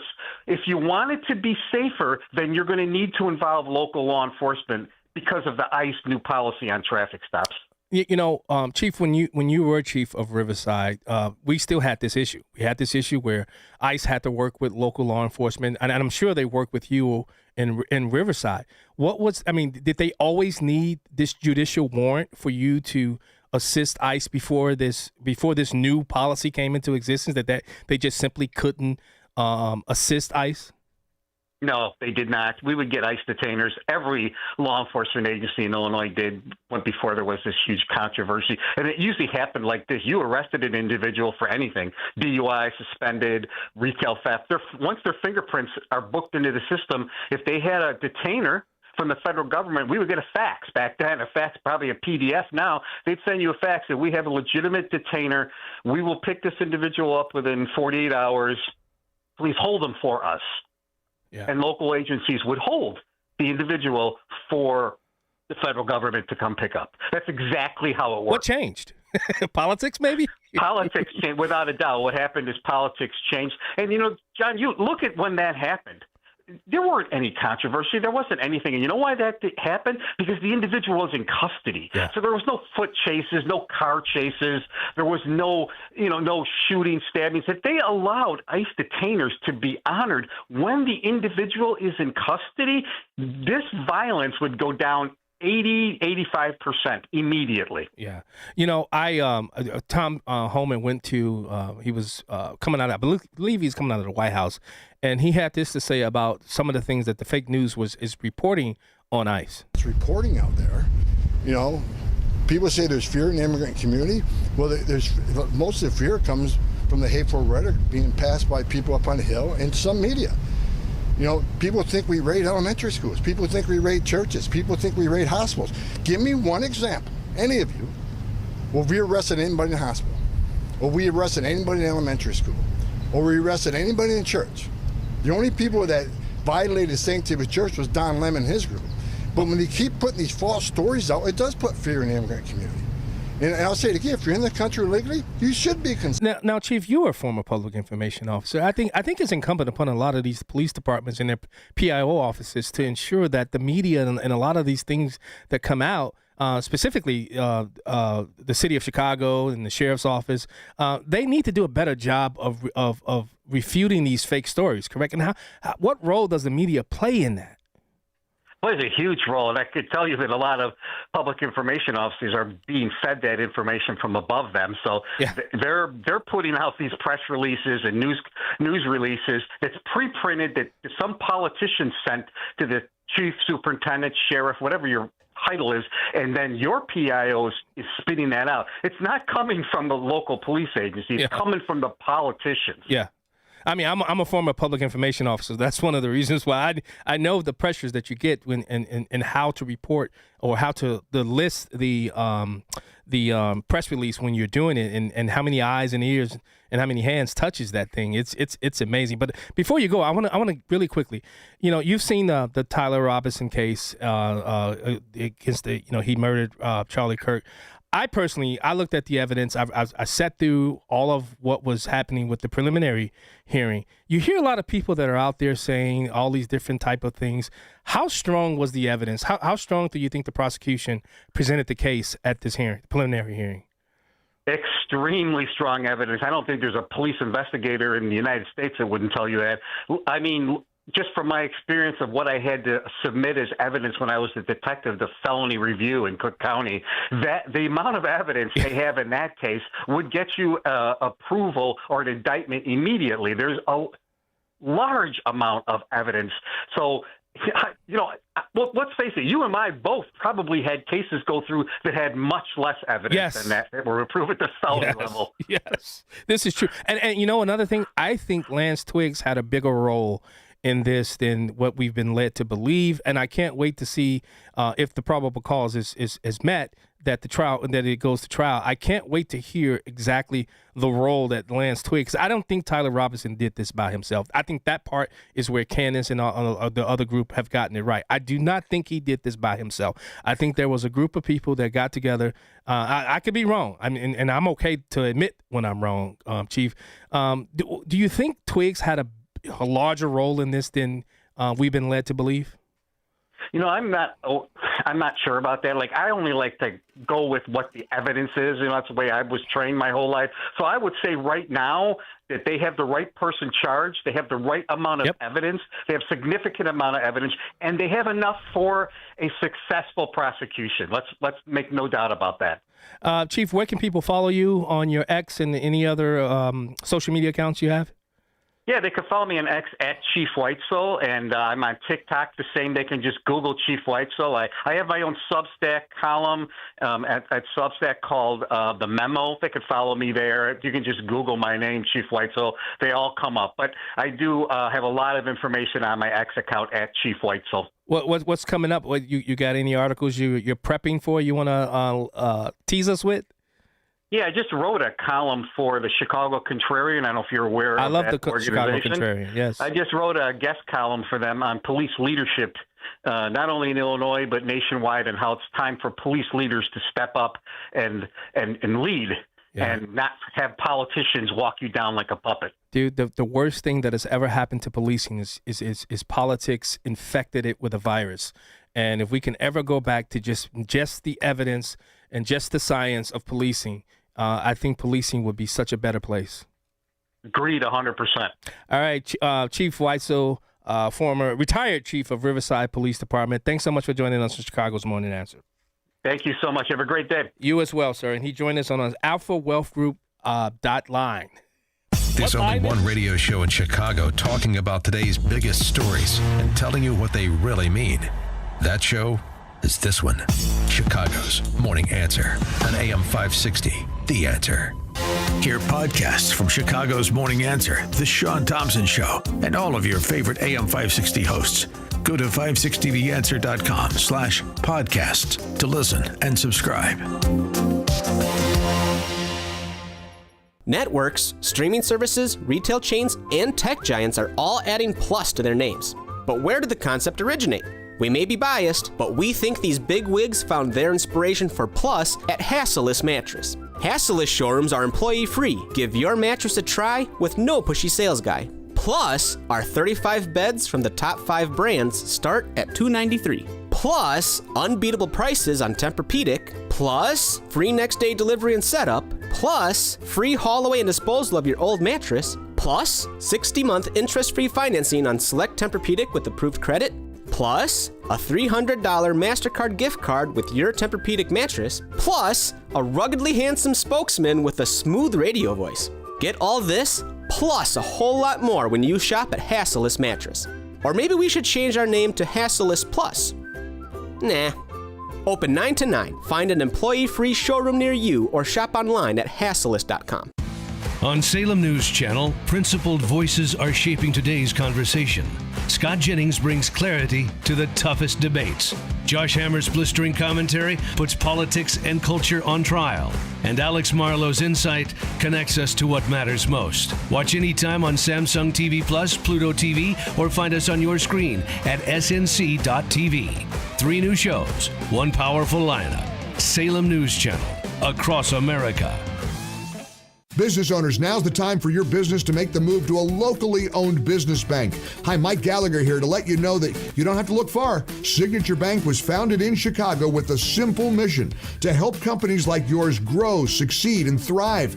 Their decisions are made locally by a terrific team that knows your name, cares about your business, and invests in your success. That's why Signature Bank is my bank. I'm a customer. As business owners, they knew that local family-owned businesses were not getting the help they needed or deserved. So I invite you to reach out to my friends at Signature Bank today. Write the number down. Remember this phone number, Signature Bank, 773-467-5630, and learn all about this great bank, 773-467-5630, or visit them online at signaturebank.bank. That's signaturebank.bank. Signature Bank makes commercial banking personal. Member FDIC, equal housing lender. John was an active man. He'd go for runs, walk the golf course, and always take the stairs instead of the elevator. But then bone-on-bone knee pain got in the way and affected his mobility. It became too painful to even go for walks. And when it seemed like John's only option was knee replacement surgery, a friend told him about the Joint Relief Institute and their affordable, non-surgical knee pain relief. John met with the Joint Relief Institute and discovered their lubricating gel treatment could rejuvenate his lost cartilage. Safe, effective, no surgery. Long story short, John is now back to being active without pain or medication. There is an alternative to knee replacement surgery. Stop living in pain. Call the Joint Relief Institute today, 708-315-6800, or visit jointreliefinstitute.com. Locations in Glenview, Oak Brook, and Orland Park. That's 708-315-6800. Medicare and most private insurance plans accepted. Reclaim your mobility with the Joint Relief Institute. Hello? Sir, this is Officer Peterson. There's been a string of break-ins in the area, and your office, it was hit. Hit? What do you mean? We were robbed? Looks like the back door lock was easily pried open, and they moved through the building like they knew exactly what to take. We see wires everywhere. No computers. What? No computers? I just upgraded everything. Looks like they moved fast. We only found out because a neighboring business had their alarm go off. Do you have any security cameras? No. Nothing. Don't wait until it's too late. Goldilocks protects Chicagoland businesses with custom security solutions. From reinforced commercial doors with keyless entry to cameras and 24/7 monitoring that alerts authorities immediately. Schedule a free on-site assessment at GoldilocksInc.com. Again, that's GoldilocksInc.com. Plus, AM 560 listeners get their first 3 months of monitoring free with a new install. Call 708-889-5600. That's 708-889-5600. Goldilocks, Chicago's premier locksmith, doors, and security systems company since 1981. Foundations of Freedom, a look at America's founding principles and the leaders who shaped our nation. Most Americans think of Abraham Lincoln and they think of the Civil War. or the Emancipation. But in 1862, he signed another hugely significant piece of legislation, the Homestead Act. It offered eligible Americans up to 160 acres of land, not as a prize for the powerful, but as an opportunity for ordinary families willing to live on it, work it, and build something lasting. Why did it matter? Because Lincoln understood that freedom was not merely the absence of tyranny. Rather, freedom required responsibility, labor, stewardship, and moral courage. A free people must be given room to build, but they also must be willing to cultivate what they have been given. That still matters today. Liberty without responsibility decays. Opportunity without character collapses. Lincoln's lesson is clear. A nation stays free when its people remain willing to work, build, and steward freedom under God. News, opinion, insight. This is AM 560, The Answer. WIND, Chicago. Streaming at 560theanswer.com on the AM 560 mobile app, or tell your smart speaker to play The Answer Chicago. After a night of bombing, Iran gets hit in the daytime.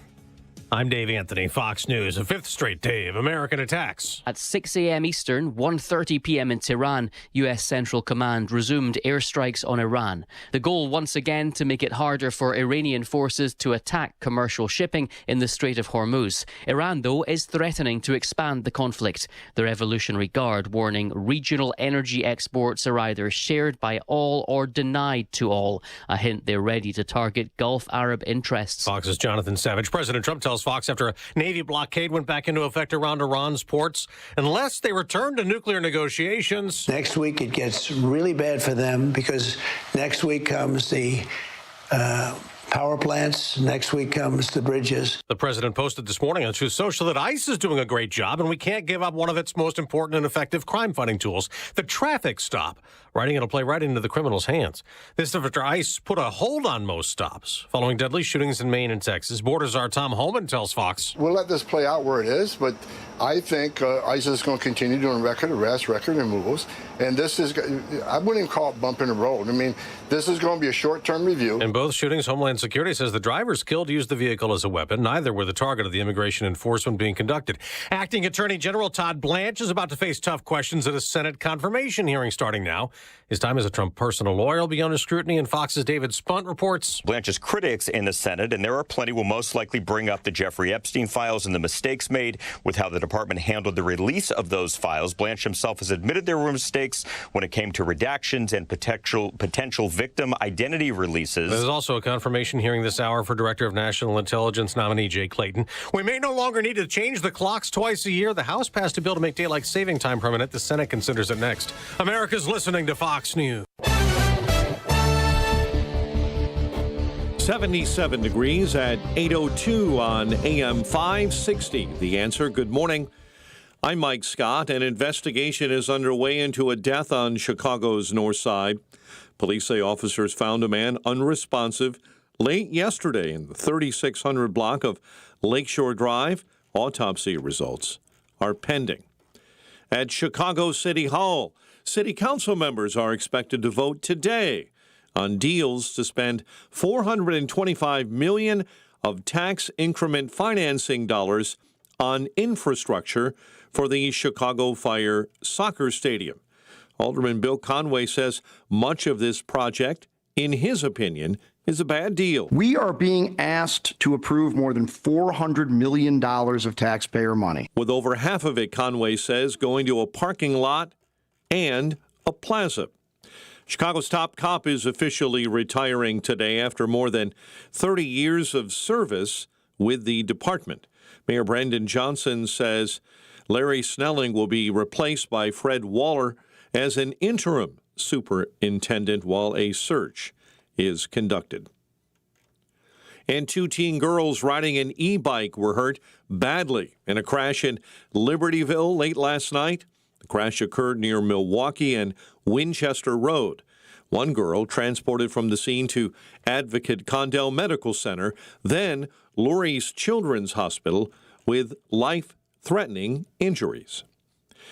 Chicago sports. American League dominates the Nationals 4-0 in the All-Star game. The news, a service of Goldilocks, offering Chicagoland state-of-the-art smart security systems to protect your home or business. AM 560 listeners receive 3 months of monitoring free with new installs. Goldilocks, 708-889-5600. Time now for the AM 560 Business Beat, a service of Signature Bank. I'm Charles Payne, and this is the Fox Business Report. Johnson & Johnson is optimistic about this year. Its recent quarters saw higher sales helped by its medical device and pharmaceutical businesses. More big banks are reporting earnings this morning. Bank of New York Mellon topped expectations. It was making more from higher interest income and fees. BNY, also known as Bank of New York Mellon, is boosting its forecast after it also made more from interest payments and fees, and it also was helped by the rising stock market. Indianapolis-based Elevance Health reported a better-than-expected quarter, and it is raising expectations for the year. IBM shares collapsed yesterday, down 25% after it previewed its earnings, saying customers are shifting spending away from software to artificial intelligence hardware. The stock's up 1% this morning. That's your Fox Business Report. I'm Jenny Coselda. Invested in you. Mike Gallagher believes the time has come for change. President Trump is right when he says nobody grants birthright citizenship to anyone, anywhere in the world. We're the only country that has allowed the left to hijack this ridiculous issue. Everybody knows the way the Democrats have manipulated the birthright citizenship clause of the Constitution. The Mike Gallagher Show, weekdays at 9 on AM 560, The Answer. Shop the AM 560 store. Order t-shirts, hoodies, and more from your favorite AM 560 brands, including Proft University and The Sean Thompson Show when you go to 560theanswer.com/store. You know that feeling when you call your insurance company and you know that you're getting put into queue? Nobody wants to go through that, specifically Tommy and TJ Iaquinta with Class A Insurance. They're a father and son team built right here in Chicago's southwest suburbs on one idea: treat people like family. See, because they're independent, they're not stuck in pushing one company policy on you, one company rates on you. They shop the best carriers in the country, names you'd recognize, and find coverage that actually fits your life, your home, your car, even your boat and motorcycle. That's why they've been named one of the top 25 home insurance agencies in Chicago. 2 generations, 1 agency, and clients that stick with them for years. When something happens and claims happen, Tommy or TJ is the one who picks up the phone and walks you through the process themselves. If you're paying for a policy you don't understand from a company you never talk to, it's simple. Head to 560insurance.com. That's 560insurance.com. Get a free quote in minutes at 560insurance.com. Life, liberty, and the pursuit of happiness.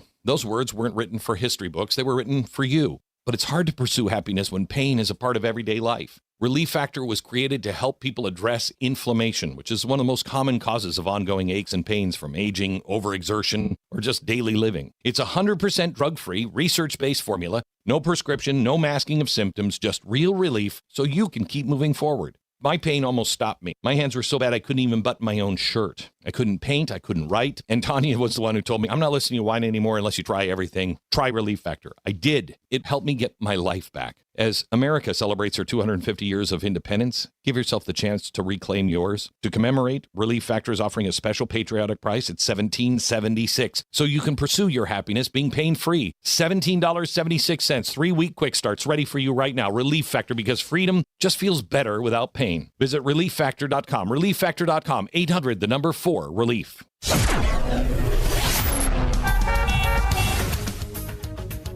Team Hochberg Traffic Center time at 8:08. An earlier accident on the inbound Kennedy as things jammed up Montrose to North Avenue. Stop and go and a touch of the brakes on the outbound Ike between Cicero and Des Plaines Avenue. Lakeshore Drive northbound 18th to Monroe, you're on the brakes. Veterans Toll Road, I-355, jamming up northbound at the Army Trail Toll. Stop and go I-80 westbound between Chicago and the Des Plaines River Bridge. Chicago's Morning Answer continues next, but first, we have a check of our morning forecast in the Air Right Heating and Cooling Weather Center. Today will be mostly sunny and very hot with a high of 97. Tonight will be mainly clear, warm, and humid with smoke from wildfires potentially reducing air quality. The low will be 74. Tomorrow, expect hot weather with shifting clouds and sun, along with widely separated thunderstorms in the afternoon. The high will reach 94. I'm meteorologist Jason Caterina on AM 560, The Answer. Get the latest weather, traffic, and news updates online at 560theanswer.com. Now, from the Signature Bank Studios, this is Chicago's Morning Answer with Dan Proft on AM 560. The Answer. They made a deal, they broke it, probably 10 times. And they killed a lot of people. They killed our people. But the protesters, what they've done to the protesters, 52,000. Have you ever seen any of the burial lots where they're burying the protesters? They killed 52,000 protesters, and on my watch, they can't do any of that. So we have them in a position that they don't have any military. There's not a thing they can do about it. All they have is fake news, because they have the fake news, would rather see us lose the war than win the war, which is really treasonous, in a certain way. So we're doing another very major attack tonight. They want to make a deal. They came back. We made a deal 2 days ago, and they want to make a deal. They've been negotiating for 47 years, but nobody's ever hit them militarily. We're hitting them very hard. Welcome back to Chicago's Morning Answer with Dan Proft. John Anthony filling in. You know, I would disagree with one thing. They haven't been negotiating for 47 years. They have been trying to annihilate the American way of life for 47 years. And I know you get a lot of people that talk about, I think about Maurice Gaston, that all of what America has done to all these different countries. Yeah, but it wasn't President Trump. And I truly and really believe that the only thing that they'll truly understand is force. I mean, they've spent decades building a nuclear program. They've been funding terrorist proxies. They've killed so many of our Marines and American citizens. They've been threatening Israel. They've been attacking American interests all over the globe, destabilizing its neighbors. And one thing they do, they use negotiations to buy time. Simone Ledeen has spent her career confronting these questions from inside America's national security apparatus. She has served as Deputy Assistant Secretary of Defense for Middle East Policy, where she was responsible for American defense policy involving Iran, Israel, Iraq, Syria, Saudi Arabia, Qatar, the United States Arab Emirates, Bahrain, Jordan, Yemen, and the broader region. She has also worked in special operations, counterterrorism. I mean, she knows her stuff. Intelligence, terrorist financing, hostage recovery, and emergency defense technology. So today, we're going to discuss Iran's nuclear ambitions, why negotiations continue, and the restraint of Iran's neighbors, because I really want to know why Saudi Arabia, who despises Iran, and Qatar, why they have not attacked them. Simone Ledeen, welcome to Chicago's Morning Answer with Dan Proft. Great to be with you. You know, it's funny because I was talking with the producer, Quinn, and he reminded me of this Ledeen doctrine. Every 10 years or so, articulated by Jonah Goldberg, every 10 years or so, the United States needs to pick up some small, crappy country and throw it against the wall just to show the rest of the world we mean business. Faster, please, in the words of Michael Ledeen. I'm sure you've heard that many of times as you've been interviewed across this great country. Well, that was my late father, yes, who's was attributed. That quote was attributed to him. I never heard him say that, but yeah, I think the sentiment there is really meant to show, like, we don't have a policy of appeasement. I mean, in general, the United States is really not known for appeasing its enemies. And we've been successful in the past by directly confronting our enemies. But in the case of Iran, for 47 years, we've just been kicking the can down the road, as President Trump has noted. And he's, decided to take a different path. Yeah, when you think about, I mean, there have been a few different messages as it relates to what we're actually doing in Iran. Is the American mission, is it to prevent Iran from assembling a nuclear weapon? Or is it to eliminate its ability to produce one? Or are we trying to force the regime into a verifiable agreement or or create these conditions for the regime itself to fall? Because the Trump administration, I mean, they have to their discredit. And I think that's one of my issues with the Trump administration is their communication message. Those are very different objectives. Which one should define the American policy? Well, I agree with you that.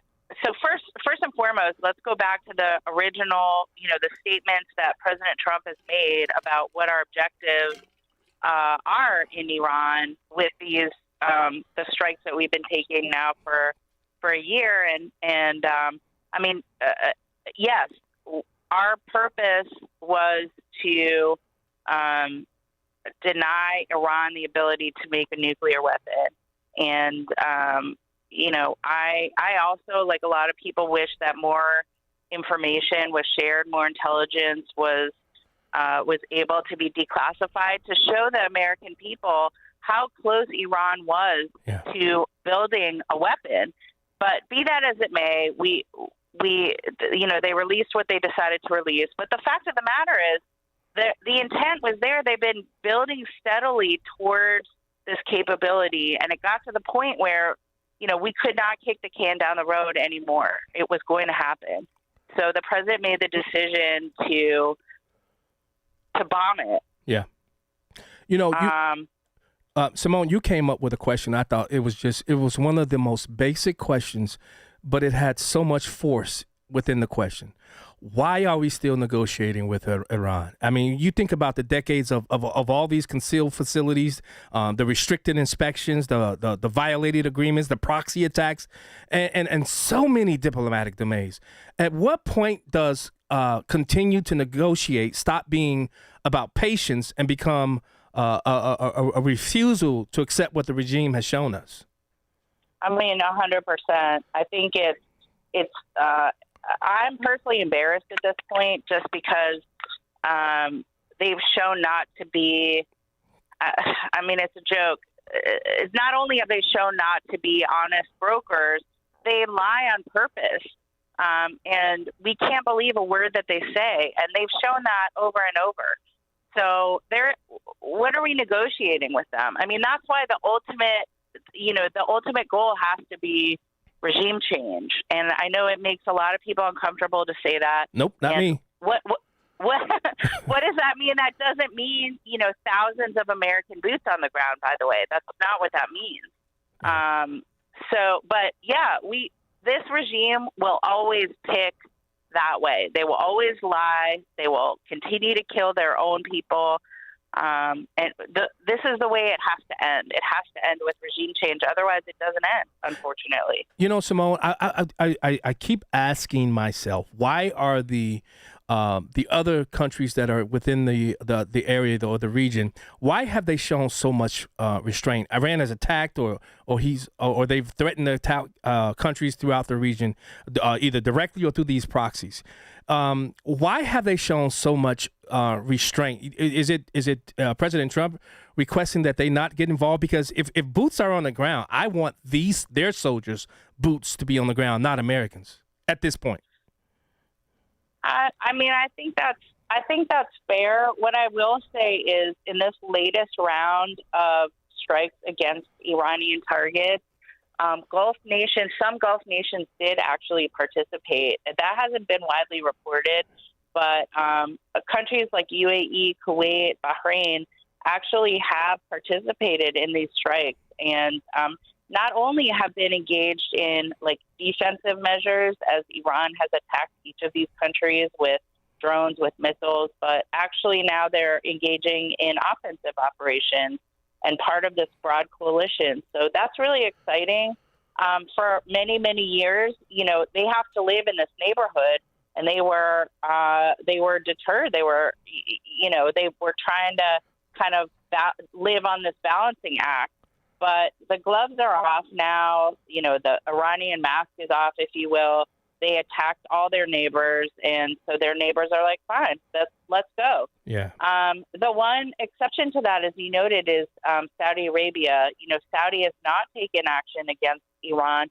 But it has recently, like in July, it did take action against the Houthis in Yemen. It's worthwhile to note that the Saudis used to lead a coalition in Yemen against the Houthis, which, of course, are armed and equipped by the Iranian regime. Yeah. If you're just jumping in your car or you're turning on the radio, we're talking to Simone Ledeen. She's a senior fellow at the Strauss Center and former Deputy Assistant Secretary of Defense for Middle East Policy. I think when you think about the strongman argument over in the Middle East, they've taken out Gaddafi, they've taken out Saddam, and Iran walked into that power vacuum. Should we take out this regime? Who stands to be the next country that we should be looking towards to fill that power vacuum should Iran fall? Well, I think the Iranian people are actually incredibly sophisticated and should be given the right, and I mean, they have a right to govern themselves and to decide who their leaders are going to be. This regime actually is, this religious dictatorship that's been imposed on the Iranian people, and they want to live in a different way. Like I think they have leaders. They have a leader that a lot of them have rallied behind.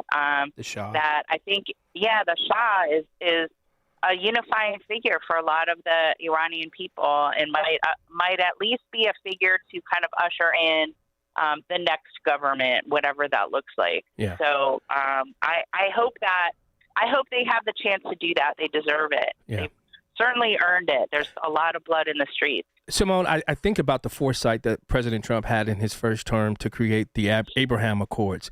Did the Abraham Accords create this genuine regional security architecture, or are they still just primarily diplomatic and commercial relationships? And do you think that'll play a role in the coming days and weeks as it relates to what we do to Iran?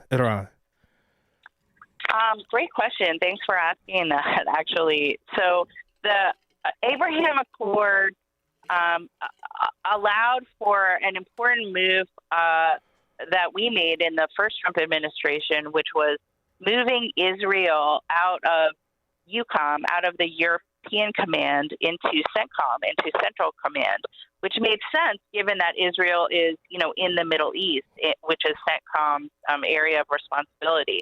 The reason that Israel was in EUCOM is too long to go into on your broadcast, but the bottom line is it allowed for military exercise, Israel to join military exercises for the past many years now with its regional partners. And so they started doing exercises together quietly. Not everyone, like UAE and Bahrain did recognize the existence of the State of Israel, but many other neighbors did not. But still, quietly, they have been conducting exercises together. They have been increasingly sharing information, sharing intelligence, and the fruits of that labor we are seeing now. And Israel being an important security guarantor in the region, helping a lot of regional partners to protect themselves, giving early warnings from Iranian attacks, et cetera, and helping them as well with, capabilities for air and missile defense, counter-drone, et cetera. Israel is one of the world's leaders in the defense technology space, and I think we can all benefit from that, being Israel's partner. I imagine the answer to this question because I can hear President Trump's voice. You think I'm going to tell you that?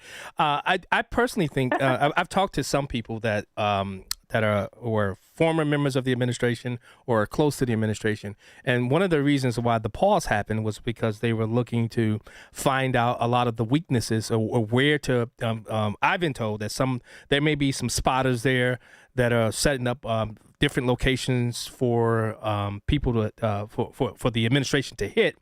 How important is it to get the Strait of Hormuz under the complete control of the United States of America, especially when you look at President Trump will face the potential to be a lame duck president if we don't get this right. And I was talking to the Justin on the boards here, And if we don't get this right, come the midterm elections, President Trump could be a lame duck president because of the many issues that are happening in our own country. How important is it to get that Strait of Hormuz under the control of American, under control of the Department of Defense, I should say? Well, I think the issue there really goes back to, for us in the U.S., affordability. Yeah. And if the price of oil, because the Strait of Hormuz is controlled by the Iranian regime, and goods and oil cannot go through, the price goes up, right? And we feel that here. The price of everything goes up when the price of oil goes up. And so one of the main focus areas of the administration between now and midterms is affordability, to help Americans, help bring prices down so Americans can afford, what we need to live. And that, it's been a challenge. So there are long-term solutions that are, being addressed, new pipelines, et cetera, but that's not a near-term solution. So that is one of the reasons I think why they sort of turned this military option back on, also because they did see there are very clear signs that the regime has not stopped trying to, get their, turn back on some of their capabilities, ballistic missiles, et cetera, et cetera. So, they haven't abided by the MOU, which President Trump has declared now dead. Yes. And rightfully so. They have been using the Strait of Hormuz, unfortunately, as a negotiating tool, which the president is rightfully so not allowing them to use. So there will be, I've seen reports of ongoing naval battles in the Strait. I don't know if that's true, but it is certainly like a hot spot, and it needs to be addressed. It's the focus of everything right now. I definitely agree with you. Simone Ledeen, where can people follow you? Are you on X? Are you on other different social media platforms? I am on X at Simone Ledeen, at Simone Ledeen, no.com. I also have a website, SimoneLedeen.com. But the best place is X. I post a lot on there. Okay. Thank you very much. Well, I'm so glad that you were involved in creating and helping create and craft the Abraham Accords. I think that's going to be something that's going to truly help us. And just the foresight to do that in the previous administration. You just wish the last administration would have strengthened it instead of allowing it to just fall to the wayside. So, Simone Ledeen, thanks so much for joining. Yeah, Simone Ledeen. Thank you. Senior Fellow at the Strauss Center and former Deputy Assistant Secretary of Defense for Middle East Policy. Thanks so much for joining us, Chicago's Morning Answer. And she joined us on the Alpha Wealth Group text line. Nope. This is the morning show more Chicago radio listeners are choosing. This is Chicago's Morning Answer on AM 560. The Answer. Foundations of Freedom, a look at America's founding principles and the leaders who shaped our nation. Most Americans think of Abraham Lincoln and they think of the Civil War or the Emancipation. But in 1862, he signed another hugely significant piece of legislation, the Homestead Act. It offered eligible Americans up to 160 acres of land, not as a prize for the powerful, but as an opportunity for ordinary families willing to live on it, work it, and build something lasting. Why did it matter? Because Lincoln understood that freedom was not merely the absence of tyranny. Rather, freedom required responsibility, labor, stewardship, and moral courage. A free people must be given room to build, but they also must be willing to cultivate what they have been given. That still matters today. Liberty without responsibility decays. Opportunity without character collapses. Lincoln's lesson is clear. A nation stays free when its people remain willing to work, build, and steward freedom under God. Well, the experts did their best with this season's flu vaccine, but the virus mutated and the vaccine could not keep up. But here is the truth. The most powerful defense against viruses isn't something man-made. It is the God-given immune system that you were born with. And the best immune system booster that I, Scott Jennings, know of is Virago. Virago.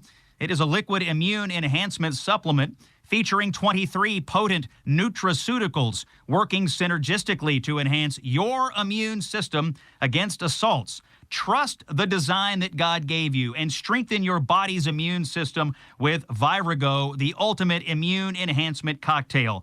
Order it online today. Visit myvirago.com. That's myvirago.com. Use coupon code Jennings to save 30%. Myvirago.com. Coupon code Jennings saves you 30%.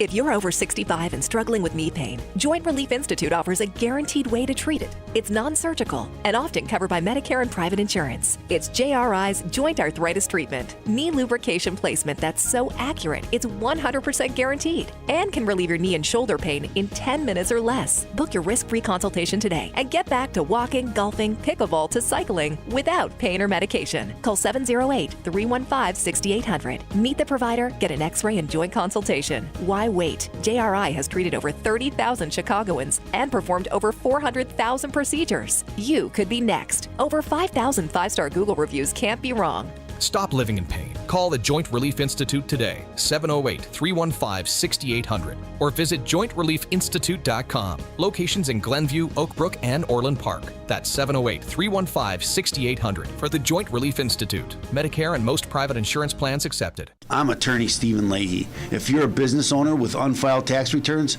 tax season is not your friend. This is when the IRS turns up the heat. They match 1099s. They review payroll filings. They compare bank deposits. And when returns are missing, they don't send you a warning. They take action. Penalties stack up fast. Liens become public. Bank levies can drain your account. I see it every year. Good business owners who waited too long. Not because they're crooks, but because they were overwhelmed. Let me be clear. Hiding makes it worse. Action makes it fixable. I help business owners get compliant, file what's missing, and negotiate from a position of strength, not fear. Don't wait for the next certified letter. Don't wait for a levy. Go to fightbacknow.com and sign up for my daily email. I'll tell you exactly what to do next, step by step. Or call me right now at 312-664-6649. Act now before the IRS acts first. AM 560, The Answer. Coming up on Chicago's Morning Answer, we talked to Mark Kittle, senior elections correspondent for the Federalist. And Amy, Twiggs they've given him limited immunity, so that's why I say he knew something. Now on to Mike Scott in the news. 8:31, 76 degrees in the QC Kinetics newsroom. Chicago City Council is expected to vote today on deals to spend about $425 million of tax increment financing on infrastructure for the Chicago Fire soccer stadium. Jeffrey Cohen is with the Chicago Department of Planning and Development. The funds would be used to reimburse eligible costs in the construction of public infrastructure, including new and modified streets, essential utilities, necessary site preparation work, and open space connections. Alderman Brendan Riley is questioning the deal, allowing the transfer of funds from the Canal Congress TIF to the district where the stadium is being built. Is there any plan, any mechanism to, at some future date, port back monies to the TIF district that is being raided? Cohen later admitted the parking garage cost alone would be about $68,000 per parking space. Health officials in Michigan are urging residents this morning to avoid bagged lettuce to keep from getting cyclosporiasis infection. Over 5,000 cases nationwide have been reported.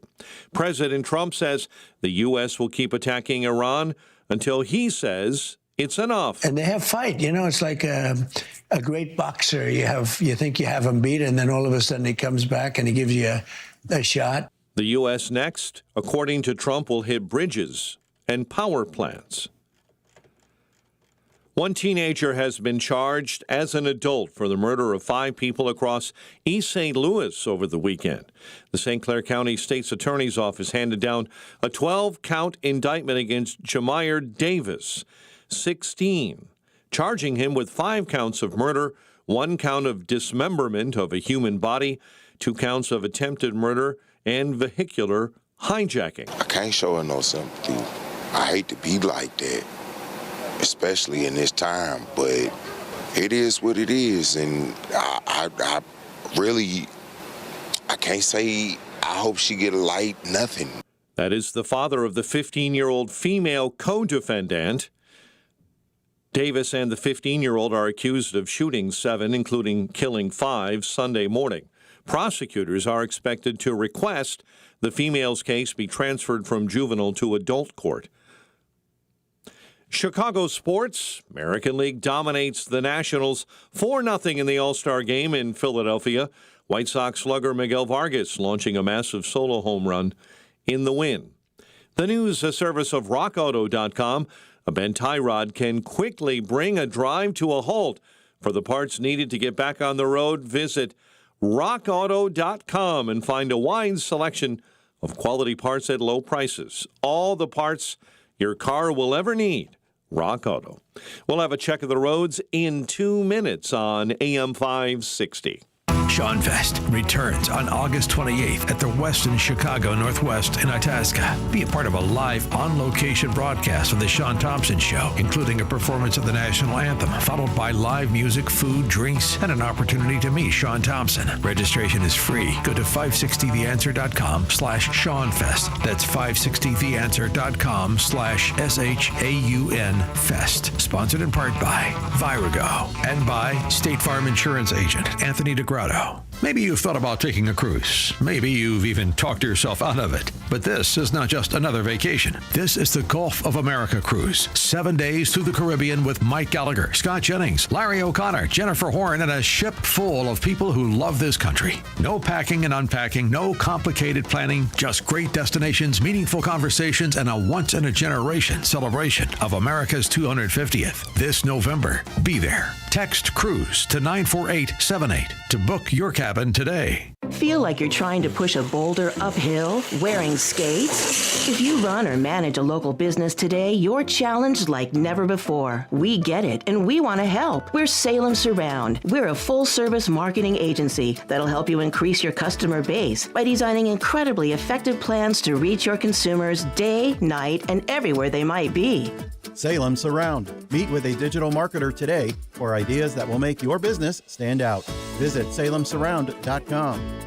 Mike Lindell and the MyPillow employees want to thank you for your great support this past year. They want to make 2026 the best year ever. So to thank you, they are giving you free shipping on your entire order and wholesale pricing. So they are bringing back the mega sale. For example, the classic MyPillows, regularly $49.98, now only $14.98. Turn any mattress into the best mattress ever with the Made in the USA MyPillow My Mattress Topper and save up to $100. Get a set of MyPillow Giza Dream Sheets for as low as $29.98 or the 6-pack towel set for only $34.98. To get the best specials ever, go to MyPillow.com and use promo code LIBERTY or call 800-489-0201 and use promo code LIBERTY. These offers won't last long, so call 800-489-0201 or go to MyPillow.com and use promo code LIBERTY. Order now and your entire order ships absolutely free. This is Hugh Hewitt for Townhall.com. Graham Plattner ended his bid to represent the people of Maine in the U.S. Senate on Wednesday night. He would have done well to begin his consideration with earnest engagement with the Bible, really. Specifically, the Gospel of Luke, chapter 8, verse 17, where it says, "For nothing is secret that will not be revealed, nor anything hidden that will not be known and come to light." Now more than ever, every candidate must be warned again about this truth. And then again and again. Indeed, it's inevitable for every candidate in every race in which any opponent has the means to dig deep. Every would-be candidate ought to subject himself or herself first to the gauntlet of self-scrutiny and to a gauntlet of friendly professionals who specialize in digging up opposition research. If an unflattering story exists, it can be found and it will be found, and it will be on every front page. Plattner's saga is already a tale worth telling. Nothing that is secret will not be revealed. I'm Hugh Hewitt. This hourly segment is brought to you by Forever Remodeling. Stress-free and high-quality remodeling. View their stunning transformations online at the number 4everremodeling.com. 8:38 Team Hochberg Traffic Center time. Dan Ryan, accident being shoved off to the exit ramp as you travel in the locals inbound at 43rd. I-57 recovering from an earlier accident inbound between 115th and the Dan Ryan merge. Slow traffic, Jane Addams I-90 eastbound right at Meacham. Got slow traffic, roadwork delays, northbound on 53 from the Ike all the way to Northwest Highway. And on I-80, a disabled semi blocking a right-hand lane westbound between Briggs and Larkin. Traffic, a service of the daily podcast of Chicago's Morning Answer and the Sean Thompson Show. Subscribe, free, 560theanswer.com/podcast. Chicago's Morning Answer continues next. But first, checking the morning forecast in the Air Right Heating and Cooling Weather Center. Take care out there today. Sunny and very hot. High 97, clear, warm, and humid overnight with a low of 74. Get the latest weather, traffic, and news updates online at 560theanswer.com. Now, from the Signature Bank Studios. If you're looking for the latest news, insight into what it means, and the sharpest opinion, there's only one station in Chicago where you can turn, and it's this one. We're AM 560, The Answer. Ooh, that's my Ice Cube to wake a brother up in the morning. That's what I'm talking about. Welcome to Chicago. Welcome back to Chicago's Morning Answer. I'm John Anthony filling in for Dan Prof. My show is heard every Saturday, 4 to 7 p.m. right here on these airwaves, and also the airwaves of Detroit, Michigan, 92.7 FM and AM 1400. The Answer as well. You know, I was watching some of the testimony that Supreme Court Justices Kagan and Amy Coney Barrett were giving up on the Capitol. I believe it was yesterday or the other day. The days just elude me right now. You know, I keep thinking about how these American institutions keep demanding public trust while resisting the transparency, the accountability, and the consequences required to earn it. I think about what the Supreme Court just did with birthright citizenship, and now Trump is readdressing the court to say, you may want to take another look at this. Look at what happened the moment you guys made that decision. What happened to John Roberts? What happened to Amy Coney Barrett? Now, I don't think, listen, no, I say this as an absolute. A person who's elected or someone who's a judge should never face any violence because of how they vote. I believe that with every fiber in me. That should never happen, and I completely and ultimately say that should never happen.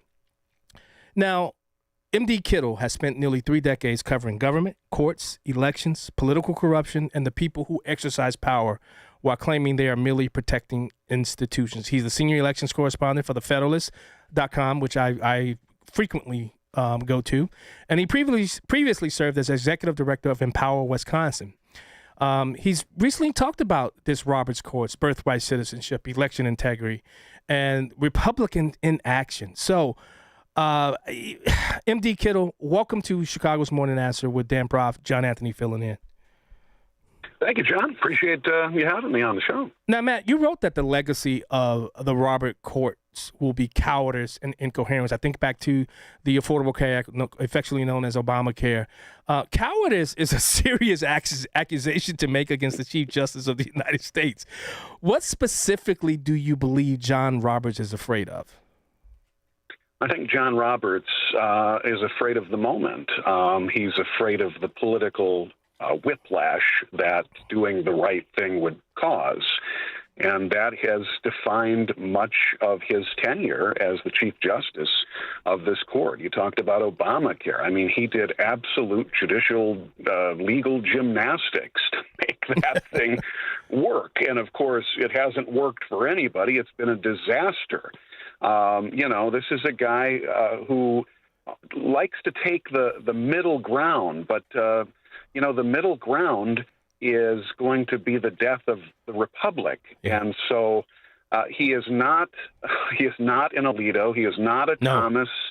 He's not even a Gorsuch. So this is who America is stuck with for the rest of his life, whenever he wants to retire. I'm not saying he hasn't done some good things. The Dobbs decision immediately comes to mind, but there has been so much equivocation from this Chief Justice. You can't chalk it up to anything but cowardice. Now, Matt, I remember sitting and watching his confirmation hearing. I remember him saying he described judges as umpires whose job is to apply the rules rather than make them call in balls and strikes. You argue that in the birthright citizen case, he effectively ignored the foul lines. When did John Roberts stop behaving like an umpire, and when did he begin behaving like a guardian of I like to call it institutional stability? Yeah, that's absolutely right. I think that's a good way to phrase it. He does see himself as the protector of the institution. And the institution, as we know, for 100-plus years has been growing and growing and growing to a leviathan. And this Chief Justice has not recognized that fact in too many cases. I'm not saying he hasn't checked the growth of big government in some places, but that really defines John Roberts. He is an institutionalist. He is not an originalist, nor do I think he ever really claimed to be in the way that Clarence Thomas is. Yeah. I mean, I went back and I read Senator Jacob Howard's original intent and meaning of what the 14th Amendment should have been. I mean, even Justice Alito and Justice Thomas, I think they had the most clear-headed level writings in their dissent. And I don't. How is it that Roberts and Amy Coney Barrett, who sided with the other side, how did they not see the national security perspective of this, or was that not part of the argument that was presented before them? Yeah, well, the latter was a problem. I don't believe the Solicitor General did the job that he needed to do to present the argument. That said, these justices know what the arguments are. They know what the 14th Amendment says. Right. And I think John Roberts, again, is too interested in collegiality on a dysfunctional court to begin with than he is with national security. And that's a big problem. You know, in your writings, you connect the birthright citizenship decision to Roberts' ruling in the Obamacare case, where he found a legal construction that preserved the law by treating the individual mandate as a tax. Are these, in your opinion, isolated decisions, or is this now a recognizable Roberts doctrine? As far as birthright citizenship goes, I think that Brett Kavanaugh gave Congress an out. Yeah. So here it is. This is the sad part. Congress could save John Roberts and this court from John Roberts and this court. But, and of course, birthplace citizenship, because that's really what it is. There's no right to it, as we know by the 14th Amendment and how it's expressed. But no, I mean, that's the problem. They're depending on, and they should. They absolutely should. Congress should be doing its job. Congress abdicated its job a long time ago, unfortunately. Yeah. And you think about those decisions, but we're also, the whole world is watching that the United States Senate, under the leadership of John Thune, just continuously kicking down the can, this Save America Act. I'm of the belief, Matt, that the moment Democrats take power, they are going to demolish the filibuster. And you've written repeatedly about the SAVE Act and the effort to require proof of citizenship to register for federal elections. What is the most important thing the public misunderstands about this legislation, the SAVE America Act? Well, it is extremely important. It's an existential, and I know that word is bandied about in politics. There's so much hysteria, but this is indeed it. You have, and it's a package that really the vast majority of Americans want. It demands that you provide documentary proof of U.S. citizenship to vote in U.S. elections, and you have to register, and you have to have a photo ID. You have to have clean voter rolls. These are not difficult asks. And again, the people of Americans are asking for this. The problem we have is, to put it all in perspective, John Thune is the John Roberts of the Senate. I love that. I'm going to start using that. You don't mind if I start using that, do you? You go ahead. I want that communicated wherever we go. Don't mistake John Thune as, a protector of the Trump agenda, or even a protector of national security and individual rights. Yeah. How important is this? I'm watching right now on Fox News and CNN the hearing for Todd Blanche to become the DOJ, to run, to head up the DOJ. How important is it for President Trump to really get his team into place? Think about this. He has a lot of people who are still running around with the interim term on their names. I mean, that's a travesty, and I think you call it a deficit of courage in the U.S. Senate, that President Trump still, to this day, does not have his full team. How important is this nomination of getting Todd Blanche? And I really do hope he's not part of the deep swamp, because every single person that President Trump has picked for this position has been terrible. I really hope he's not that guy. How important is it's him getting across the finish line and becoming the DOJ, heading the DOJ? Well, I think it's critical, and I say that because I've talked to a number of people that I have a good deal of respect for, constitutional law experts, people who worked at the DOJ. I wrote a piece this week. 77 former DOJ high-ranking officials have said this is the right man for the right time. He already has shown himself to do what Pam Bondi would not. Yeah. And that is hold people accountable. We've got prosecutions for those connected with Jack Smith, who perpetrated crimes much more significant than Watergate when it comes to the weaponized Justice Department under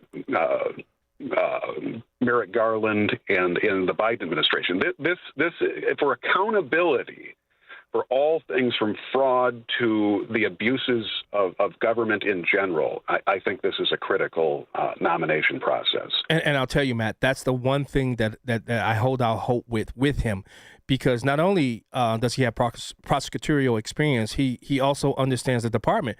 But the fact that he personally represented President Trump through the lawfare campaigns, he understands this fight better than most of the people, even Bill Barr and all of these other people. And I think that's the one thing that I hold out hope. Am I wrong for holding out that hope, that because he's seen this weaponization up close, and he's seen how many of not just President Trump, but his family and his friends and all of those who are who've worked with this president in previous administration and this administration, and how the left will come after them and continue this weaponization? Am I wrong for still believing that and holding that hope out, that's why I can trust in this guy? Not at all. I mean, when he was asked, as we were beginning this process by, the usual suspects on the left, will you be loyal to Donald Trump? He answered with one word: yes. The Justice Department needs to be independent. There is no doubt about that when it comes to the administration of justice. But we have Democrats out there confusing what they call weaponization for accountability. And America voted for many things, but toward the top of that list was accountability for an abusive Biden administration, the most corrupt administration, the auto pen presidency, as I like to call it. And there has to be accountability, or there will be so much less faith, if that's possible, in our government. Yeah, I have always been a proponent of somebody of term limits. Because, you wrote that Mitch McConnell, he must explain his prolonged absence from the Senate or retire. Why is that a question of public accountability rather than private medical privacy? Because it's the Senate rule.